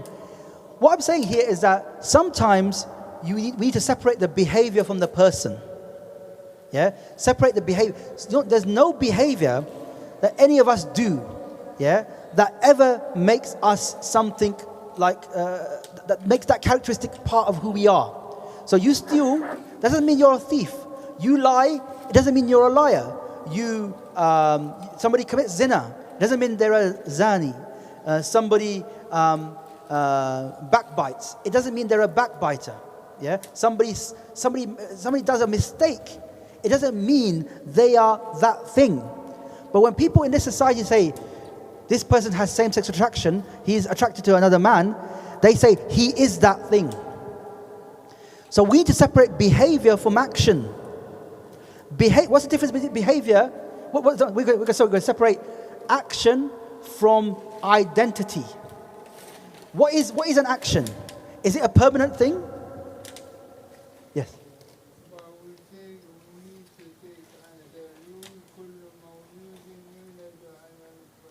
Yes. Yes. The Prophet said this and this, so we cannot say he's being born again. Yes. Because the Prophet said, Yes. "And Yes. his faith is not Yes. Yes. Very good. So the brother talks about fitrah. And so this is really, really important. Yeah. You know, some like in society, they always say, you can always change. Everybody says you can always change. If you are a smoker for 20 years, you can give up smoking. You can always give up smoking. You wake up late every single day. You can still change. You can start waking up earlier. Every habit or behavioral tendency can be changed. They say that all the time. So if we look at same-sex attraction as a behavior and as not an identity, that means that can also change. The problem is a Muslim says, "Oh, I feel some feelings for this other boy." We automatically say, "You are gay." So we place the identity on the behavior, and we make it permanent, and we push that person towards shaitan, and that's the problem. So my issue is we have to stop using these ideas saying this person is gay, that person is lesbian, that person is bisexual. These are behaviors built on desires that are controllable. These are not identities. Because there's no such thing as an identity in Islam. What is an identity? It's not. The problem is that when somebody does a behavior again and again and again, and he then adopts that label, that has become more than an action and a behavior. That becomes his identity now. I was reading a book about habits, and this is really important. If you want to change a habit, a good habit or a bad habit, so you want to change a good habit, you want to do a good habit, or you want to stop doing a bad habit, the way to do it is to adopt an identity. So for example, somebody comes up to somebody here and says, "Are you a smoker?" They're trying to quit smoking, and they say, I'm trying to quit smoking. That person will never quit smoking because he still has the identity of a smoker. But if you say to him, are you a smoker? He says, "No, I'm not a smoker." He is more likely to succeed because he has adopted the identity of a non-smoker. The identity formation, the way you adopted identity, means that thing becomes a part of who you are. Yeah? So if someone says, "I have a same-sex attraction." A boy has an attraction for another boy, and then starts to say, "This is who I am. This is who I must be." And the temporary thing becomes permanent because of the change in the way he looks at that behavior. From Islam, an idea comes into the mind, a desire for whatever. Do you have to always act upon a desire? No. You can say, "No, I'm not going to act upon that desire." For example, you wake up in the morning and you say, "Oh, what time is it? Oh, it's time for Salatul Fajr. Oh, I'm so tired, I really want to stay asleep." Do you have to stay asleep? Or can you say, "No, I'm going to wake up"? This is controllable behavior. So you say, "I'm going to wake up now and I'm going to pray Salatul Fajr. I'm going to do better. I'm going to go to the masjid and pray Salatul Fajr. Because this is so beloved to Allah. Because you have a particular view in life, that my life is about worshipping Allah. The desire comes to you, you don't do that desire. Now, somebody else, he wakes up in the morning and says, "It's Fajr time, I'm really tired." And then he falls back asleep because he's so tired. And then he wakes up in the morning and says, "Oh no, why did I do that? I missed Fajr. And I'll never be able to make up for that Fajr other than doing qada. And I have missed the opportunity for great ajr. I'm really regretful. Oh Allah, forgive me and help me never to do this again." This is now he's made tawbah. So he done the action and he made tawbah. Yeah. Does he think that action of staying asleep is a good thing? No. He thinks it's a bad thing because he's made tawbah. Tawbah is the thing which stops the normalization of sin. It is the most important thing. If you don't take anything else away from this, young Muslims, brothers, take this away.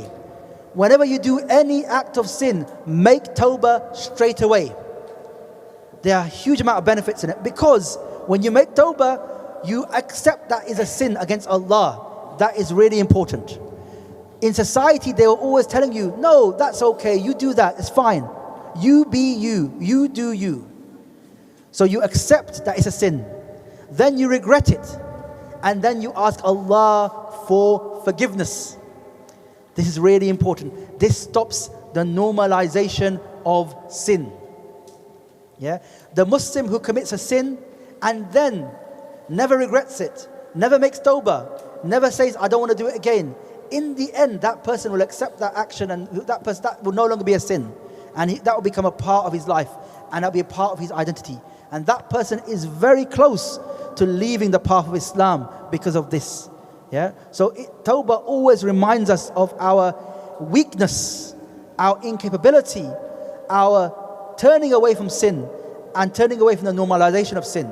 It's so important. We need to teach this to our children as an act that we do, as a normal act, as a consequence of sin. We tell a lie and we remember, we make tawbah. We backbite somebody, we remember, oh, make tawbah. We do anything, we make tawbah. You know, I heard this and I thought this is mind-blowing. You know, Ibn Taymiyyah rahimahullah was asked by somebody, look, I commit a sin and I make tawbah, and I commit a sin and I make tawbah. How long do I have to persist in making tawbah? And Ibn Taymiyyah rahimahullah said, until shaitan tires, until shaitan gets tired. And this is really important, because shaitan will never be tired. His goal is what? What is shaitan's goal? Yes. Yes. To misguide every son of Adam, every daughter of Adam, to misguide us, and so we enter Jahannam. We cannot give him that goal. We cannot help him achieve that goal that he's trying to achieve. And tawbah is one of the ways of stopping that normalization process. So the idea, this attraction is a behavior that is controllable. I know plenty of people who said, I used to have feelings for other men, and they either got over it or they controlled it. It is completely controllable. In the West, they will tell you, if you do not act on your desires, you will become depressed and suicidal, and you'll become miserable. This is rubbish. Absolutely rubbish. If you are not doing an action because you realize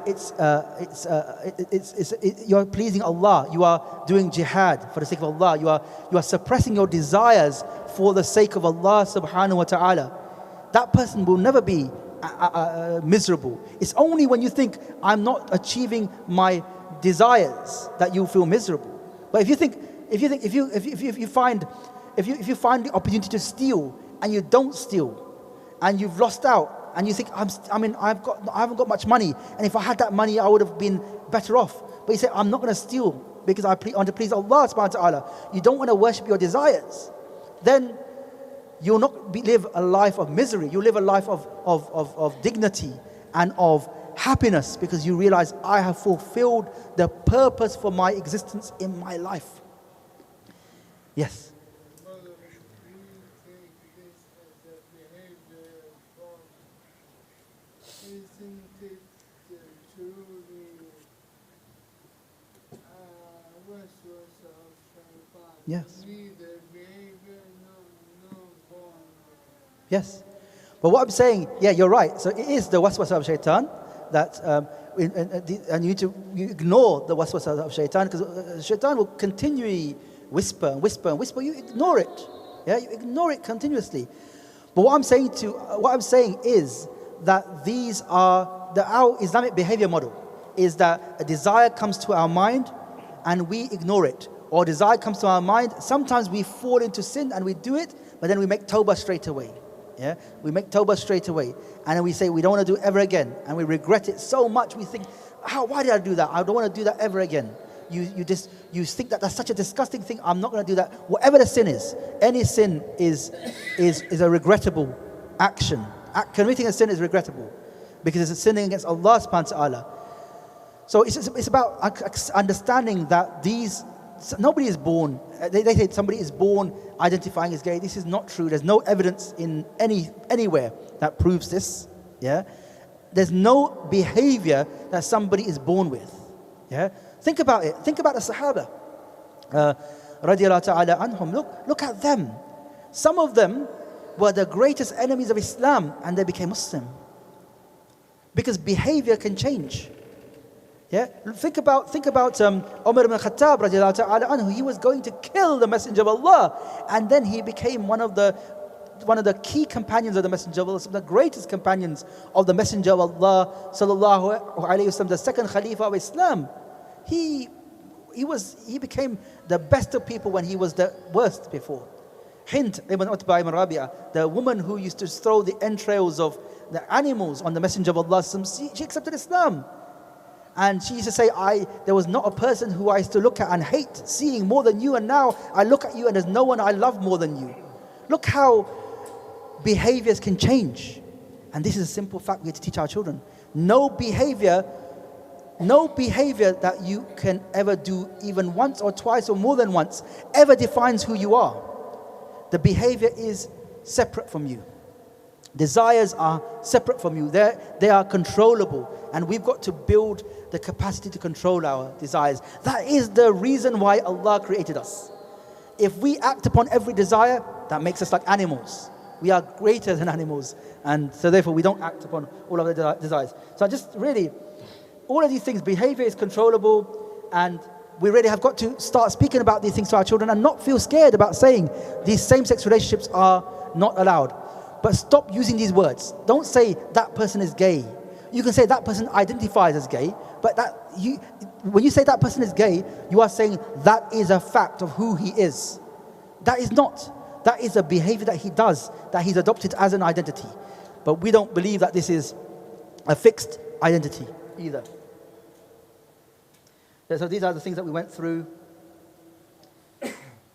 So these are all the labels, and we say, look, these labels are things that people use to describe different, either they call them sexual orientation, that who are you attracted to, and they talk about gender identity. How do you see yourself as either? They say as a spectrum.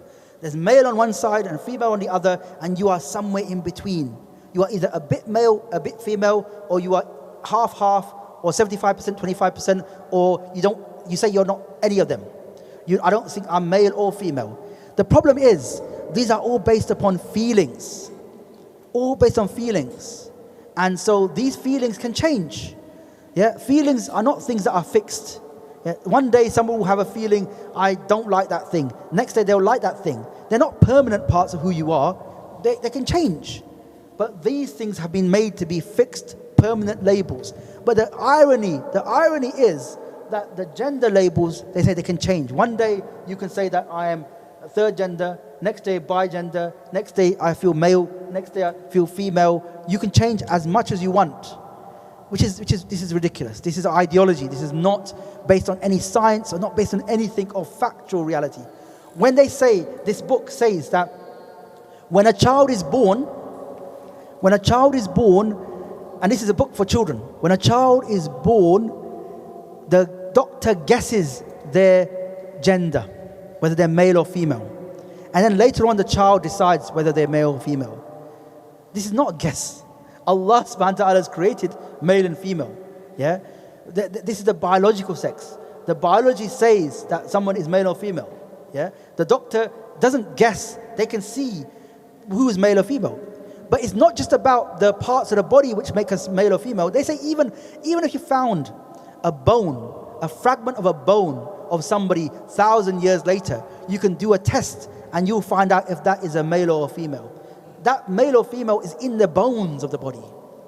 Yeah? It's something so much a part of what Allah subhanahu wa ta'ala has created. And so we've got to really speak to our children and say these things are just made up things. We shouldn't give them any credibility by using these terms. Yeah. So we talked about that, about an action and an identity. So we said that these are actions, yeah. These things on the left are actions, and these are identities, yeah.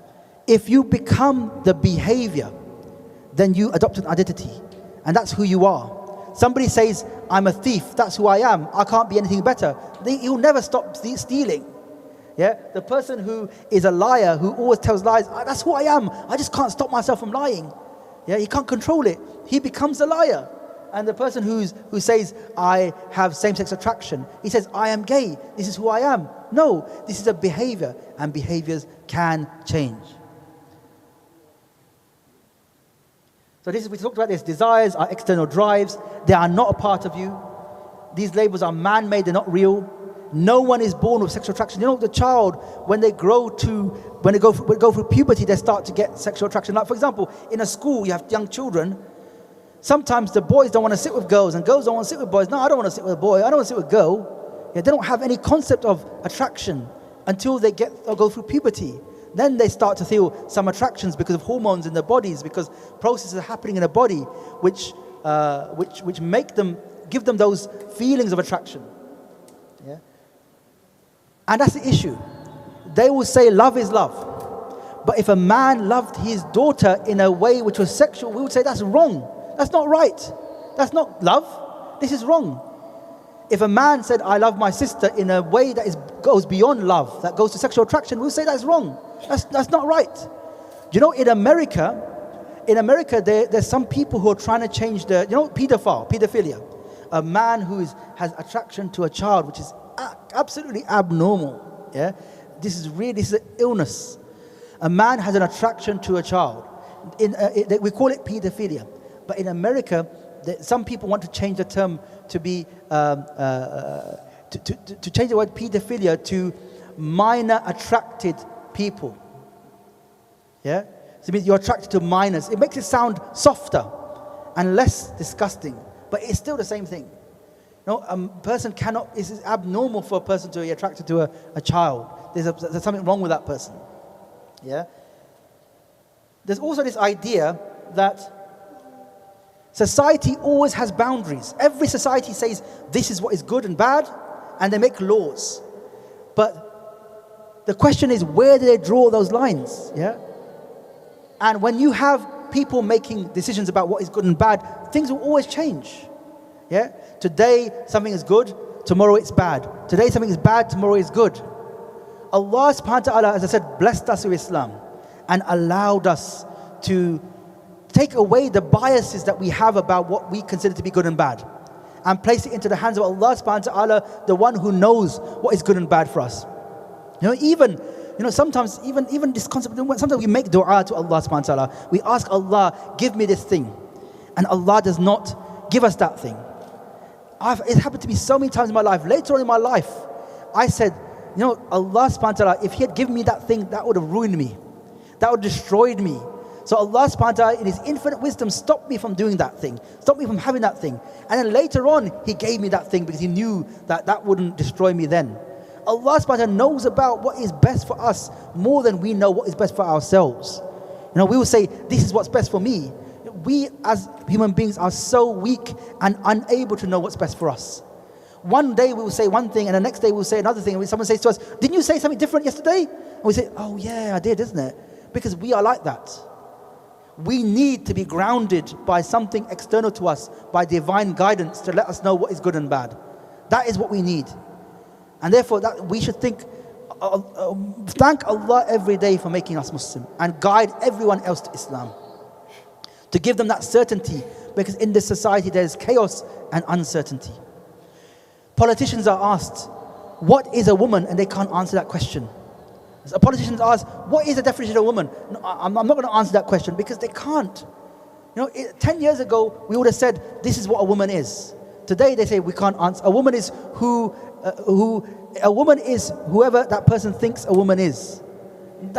It's ludicrous. It's like, there's a story called Alice in Wonderland, and it's got some really gibberish in there that it doesn't make sense. It's similar. We're living in that time now where things don't make sense, and we've got to bring certainty to the lives of people. This idea that people say, look, you were born in the wrong body. We should talk to our children about this. You were born in the wrong body. You're a man, you could be a woman. You're a woman, you could be a man. There are people out there called so these are transgender people. They say they're transgender. There are people out there called transracial people. For example, there was a person called Rachel Dolezal in America. She was the head of a chapter, a group in a particular state in America, or for an organization called NAACP, the National Association for the Advancement of Colored People. It was a civil rights organization for black people in America. And she used to have afro hair, and she used to look slightly dark. So people thought, okay, she must be mixed race. Yeah, she must be partly from a black background. It turned out she was white, completely white. Her parents were white. And when she was asked, why are you that? Why are you head of an organization for black people? She said, look, I think I'm transracial. I think that I should have been born in a black family. I identify as black. And everybody made fun of her. Said, how dare you? This is wrong. You are appropriating our culture. This is wrong. If a man can become a woman and a woman can become a man, why can't a white person become a black person?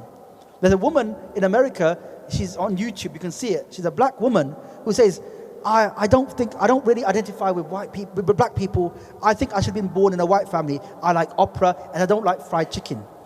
And people make fun of her. Say, there's something wrong with her.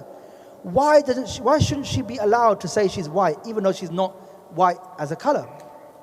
If a woman can become a man can become a woman, why can't a white person become a black person or a black person become a white person? And then finally, there's these people called trans-able people. People who believe they should have been born disabled. There are people who say, look, I've got two arms, but I feel as though I can't feel one arm. I think I should have been born with one arm. And they go to hospitals and say, can you remove this arm? Yeah? And they're made fun of by other people. But I said, how can you say this? There was a man who thought he should have had one leg. He got a big rock and he threw it at his leg. He damaged it and he thought, I'll go to the hospital, they'll have to amputate my leg. But then the hospital managed to save his leg, so he's got a limp now. And he feels, look, I should have had that leg removed. I should have been, like some people who say, I have got two eyes, but I should have been born blind. There are real problems in this society, and we shouldn't make fun of these people. Yeah, we shouldn't make fun of these people. These people have got issues and problems. May Allah guide them, may Allah help them out of these situations. But the reality is, if a man can become a woman, and a woman can become a man, why can't somebody who thinks they should have one arm, why can't they have one arm? Because when a transgender person, a female wants to become a man, parts of their body are removed, physically, amputated. And that's acceptable. So what is this? It's because there's inconsistency, as it is because of ideology. There is an ideology that supports one group of people and not another group of people. And we've got to call this out and say this is just, this is not inconsistency, and because people are making decisions about what's best for them and not living up to Allah subhanahu wa ta'ala, we're getting these problems happening around us. So we talked about the Islamic behavior model and about how desires do not always have to be fulfilled. We can resist them, yeah? But if you respond to them, we need to recognize that desires do not define who we are. And also, tawbah is an important part of ensuring that the normalization of sin does not happen. The last things I want to talk about, there's not two things I want to talk about here. Yeah, one is about dua, and the other thing is about communication with our children. Yeah, and I think dua is important, and it's sometimes not spoken about enough. Sometimes we explore the practical means to achieve the guidance of our children or to achieve upright children. Sometimes we don't, and sometimes as a Muslim community, not necessarily all of us I'm talking about here, but as a Muslim community, we don't give enough time to understand the importance of dua. Dua is a reflection of our weakness as human beings. Yeah?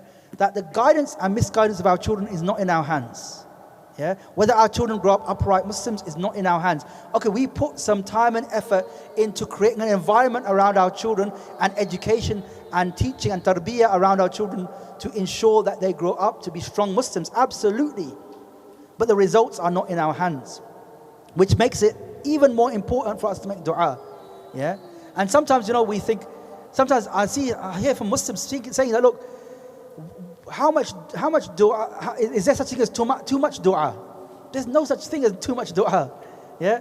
You know, the thing is, Allah subhanahu wa ta'ala is not like a human being. Human beings, we ask them for things, they get tired of you and say, why you keep asking me for things? Allah subhanahu wa ta'ala never tires of the dua of his servant and actually hates it when the servant doesn't make dua to him. We ask Allah constantly and continuously for the guidance of our children and to keep them upright in an environment of chaos and where children are moving away from Islam. Some children are being misguided. Yeah, and this dua, this hadith is so important that there are 3 dua that are undoubtedly answered. And one of them is the dua of the father for his child. And it could be any parent for his child. Yeah, the dua of the parent for the child is something that is often answered.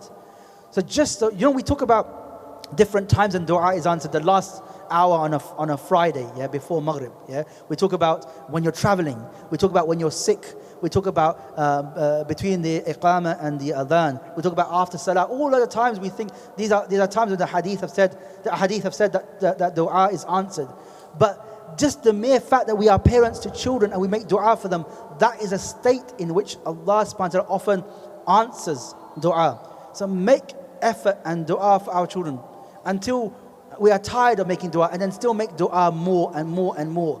Because in this day and age, in this time, in every time in actual fact, we are at the mercy of Allah subhanahu wa ta'ala's guidance for us and our children. So really, we need to focus on this as a really important aspect of our daily actions for the safeguarding of our children and our community.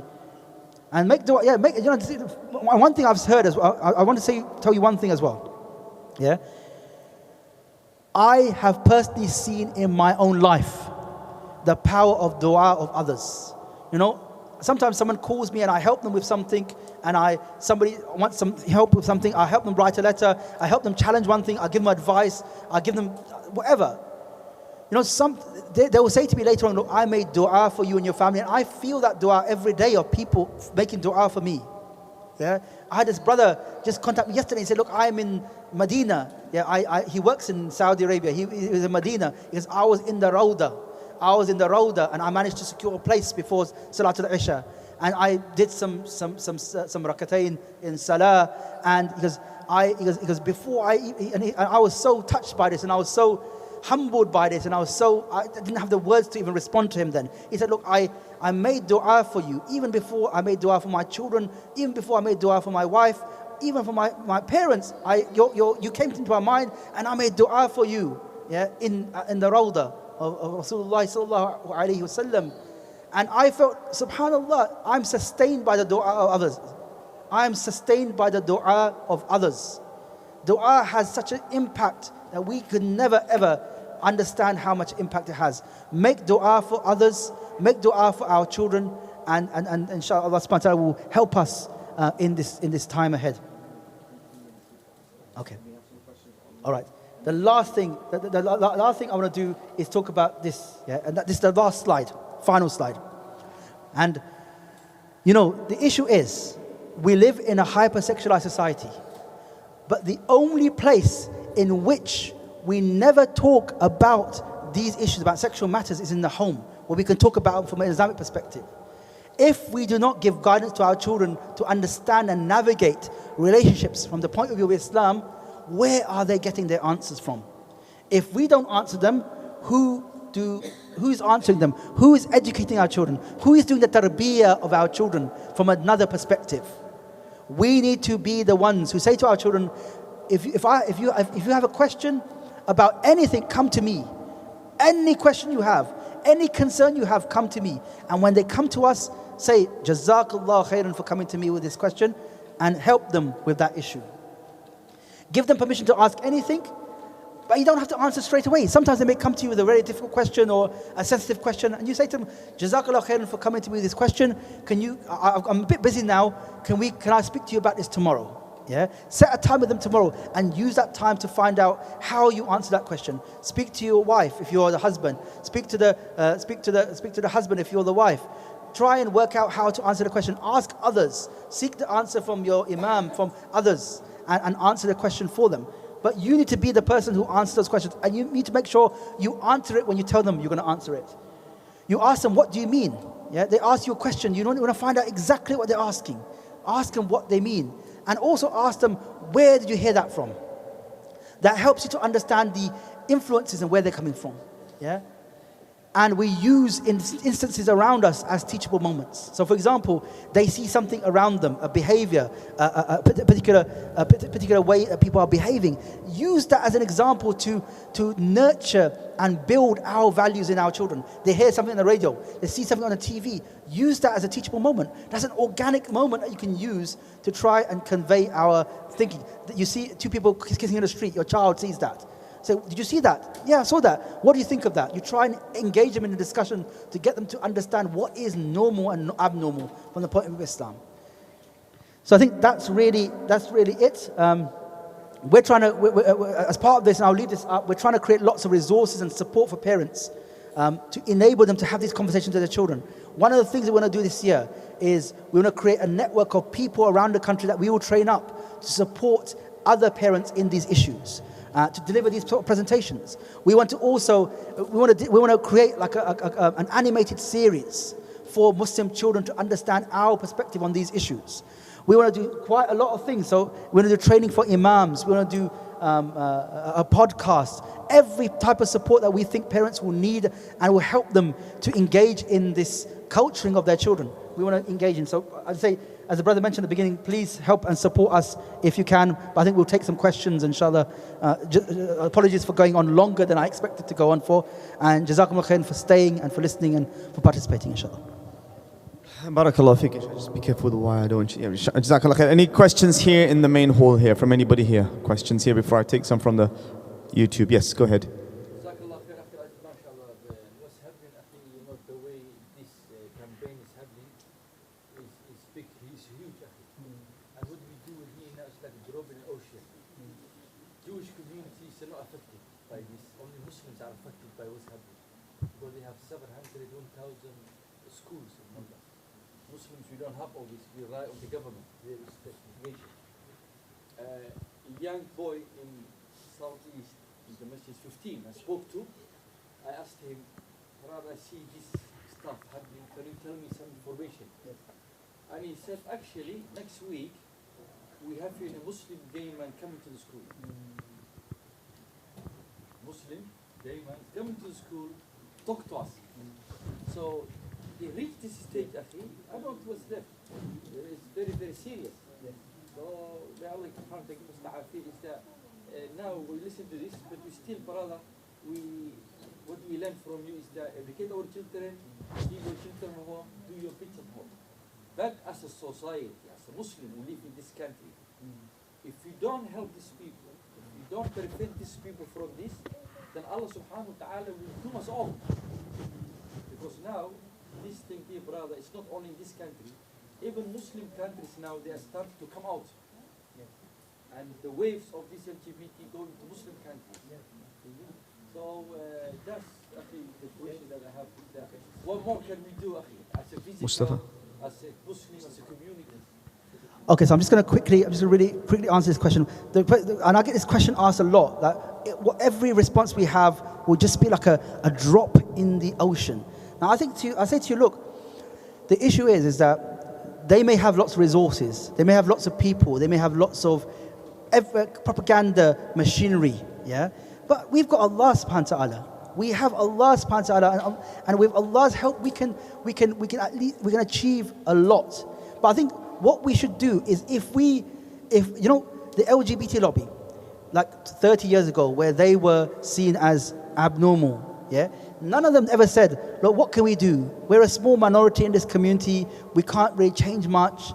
They didn't say, let's stop. Let's not do anything. They worked and worked and worked and worked hard. Now, we can't change the way the society is completely because most people agree with this. Yeah, we can't change that. But what we can think about is what areas in this life, in our community, in our society can we change? And the main thing, and the thing that we'll be most responsible for are our children, because Allah subhanahu wa ta'ala says, Ya ayyuhalladhina amanu qu anfusakum wa ahlikum nara. Protect yourselves and your families from the hellfire. This is a command from Allah subhanahu wa ta'ala, primarily. And it doesn't mean we don't care about other people. We care about other children, we care about our community. But we've got to focus on the things that we can have the most effect in. We're not going to be able to stop LGBT. We're not going to say, let's ban LGBT. We're not going to make it illegal. That's not possible in a society where this is accepted. So we've got to focus on what we can change, working in our community, speaking about it. We have never spoken about this issue, which has allowed the LGBT propaganda machine to infect the minds of our children. We have to start responding to that. Yeah? Because if you break it down, all of the narratives of the LGBT community are very weak. Yeah? And the narratives of Islam are very strong.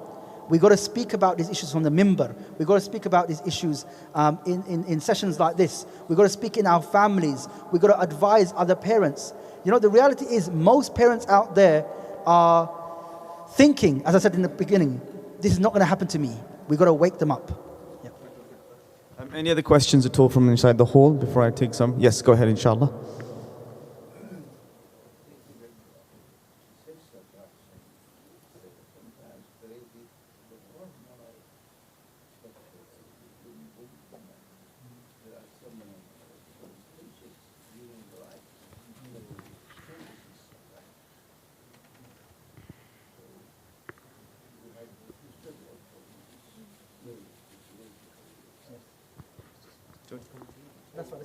No problem. Okay, so we'll go on to any other questions, please. Any other questions? No. Okay, so I've got a question here online from alhamdulillah, mashallah. We reached up to about 80 people online joining us today, alhamdulillah.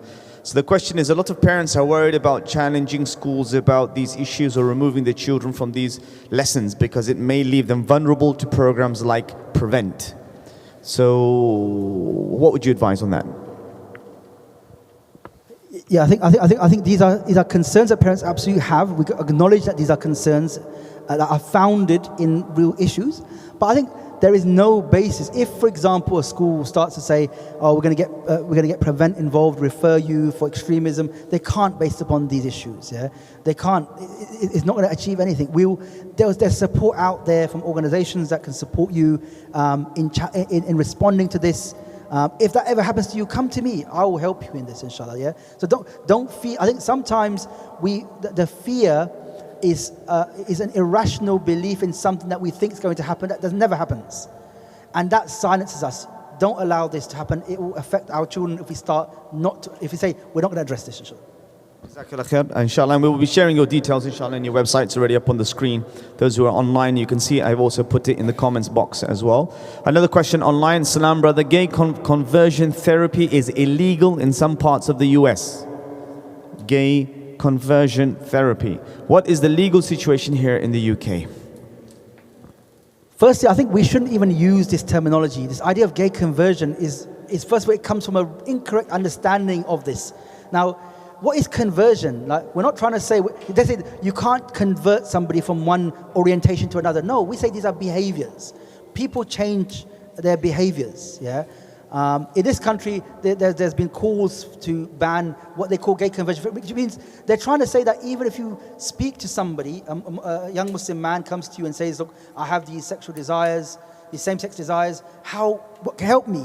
Then the counselor will say, no, I can't really help you, this is illegal, so they can't be helped to talk through their problems. And that's what the plan is in this country, but it hasn't passed. The laws for this haven't passed. So, but the thing is that it's all based upon this false premise that you can't, that orientation is a part of who you are. And we say, no, this is wrong. It's all about behaviors and attractions which can change. But I think what we should do is sometimes these things make us scared to speak about these issues. And we need to keep speaking about these issues, helping young Muslims to navigate these problems and supporting them, and finding Muslim counselors who support them in this. Because sometimes you go to a counselor and they will just say, yeah, what's wrong with you being gay? That's not a problem. Yeah, why don't you just be who you are? And that's not helpful to a young Muslim who says, look, I'm struggling, I need help. And there are organizations out there that help support people. If you need any help, I'll signpost you to them, inshallah. Jazakallah khair. Can you just confirm that is your email, parentalguidance.support? Nothing after that? So it's Yusuf at sraislamic.org or parental guidance to support. This is the actual email. Next question I have online, if there's nothing here inside the hall, nobody here. The next question is, what advice would you, okay, here we go, yes, yeah. What reason could I use to remove my children from such lessons in school? So first of all, you can remove them from sex education classes in primary school or a sex education element of RSE in secondary school up to the age of 15. Now, you could say you don't really have to give reasons, but you could just say something like, look, I would prefer to be able to talk to my children about these issues myself from my own faith perspective. That's it. Yeah. And sorry, no problem. Another question. What advice would you give Muslims who work in the education field? Muslim teachers. I think in terms of for teachers, I think as I said, some teachers have come to me and said, look, we want to help you with these sort of issues. And I say, be careful, because if you speak about this openly, that may affect you in your professional life. So I think, there's you just need to be very careful as a Muslim teacher, because it could be a disciplinary offence if you're found to. It's really strange. A teacher can say to a child, "Is it okay to be? Would you like to be gay?" But if a teacher says to a child, "Let's help you to try and understand your feelings. You're not what people say you are. You're not this thing as this idea of being gay. You're not that." Yeah. Then they might get in trouble. So I'd say for teachers, they just need to be careful how they approach it, because this could be a disciplinary offence if you speak to a child about this and it comes out. But if you need any specific advice, then please feel free to email me, and I can give you advice on a specific example that you may have as a teacher, inshallah. One more question, inshallah, before we come towards closing, inshallah, because adhan is in about 5 minutes, inshallah. What advice to single mothers who have to sit with teenage boys and explain this concept? Yeah, that's a very good question. And I think what needs to happen is that in our community, we need to facilitate almost sessions for young children, yeah, especially because a lot of parents won't speak about this anyway, but also to support parents like you. I'm looking at creating something for parents where I do like an online program for young Muslims to understand all these issues. I've already been asked by some parents to deliver this to their children. And so that's something that if you need help with, you can just contact me, and maybe I can help you with that, inshallah. Khalas, is there any questions here in the hall? Inshallah, I think we've done the questions that we have online. Jazakallah khair to all the viewers who have been watching online. I will leave the closing words for Brother Yusuf, inshallah, to share, and for you to access the website and how to support further.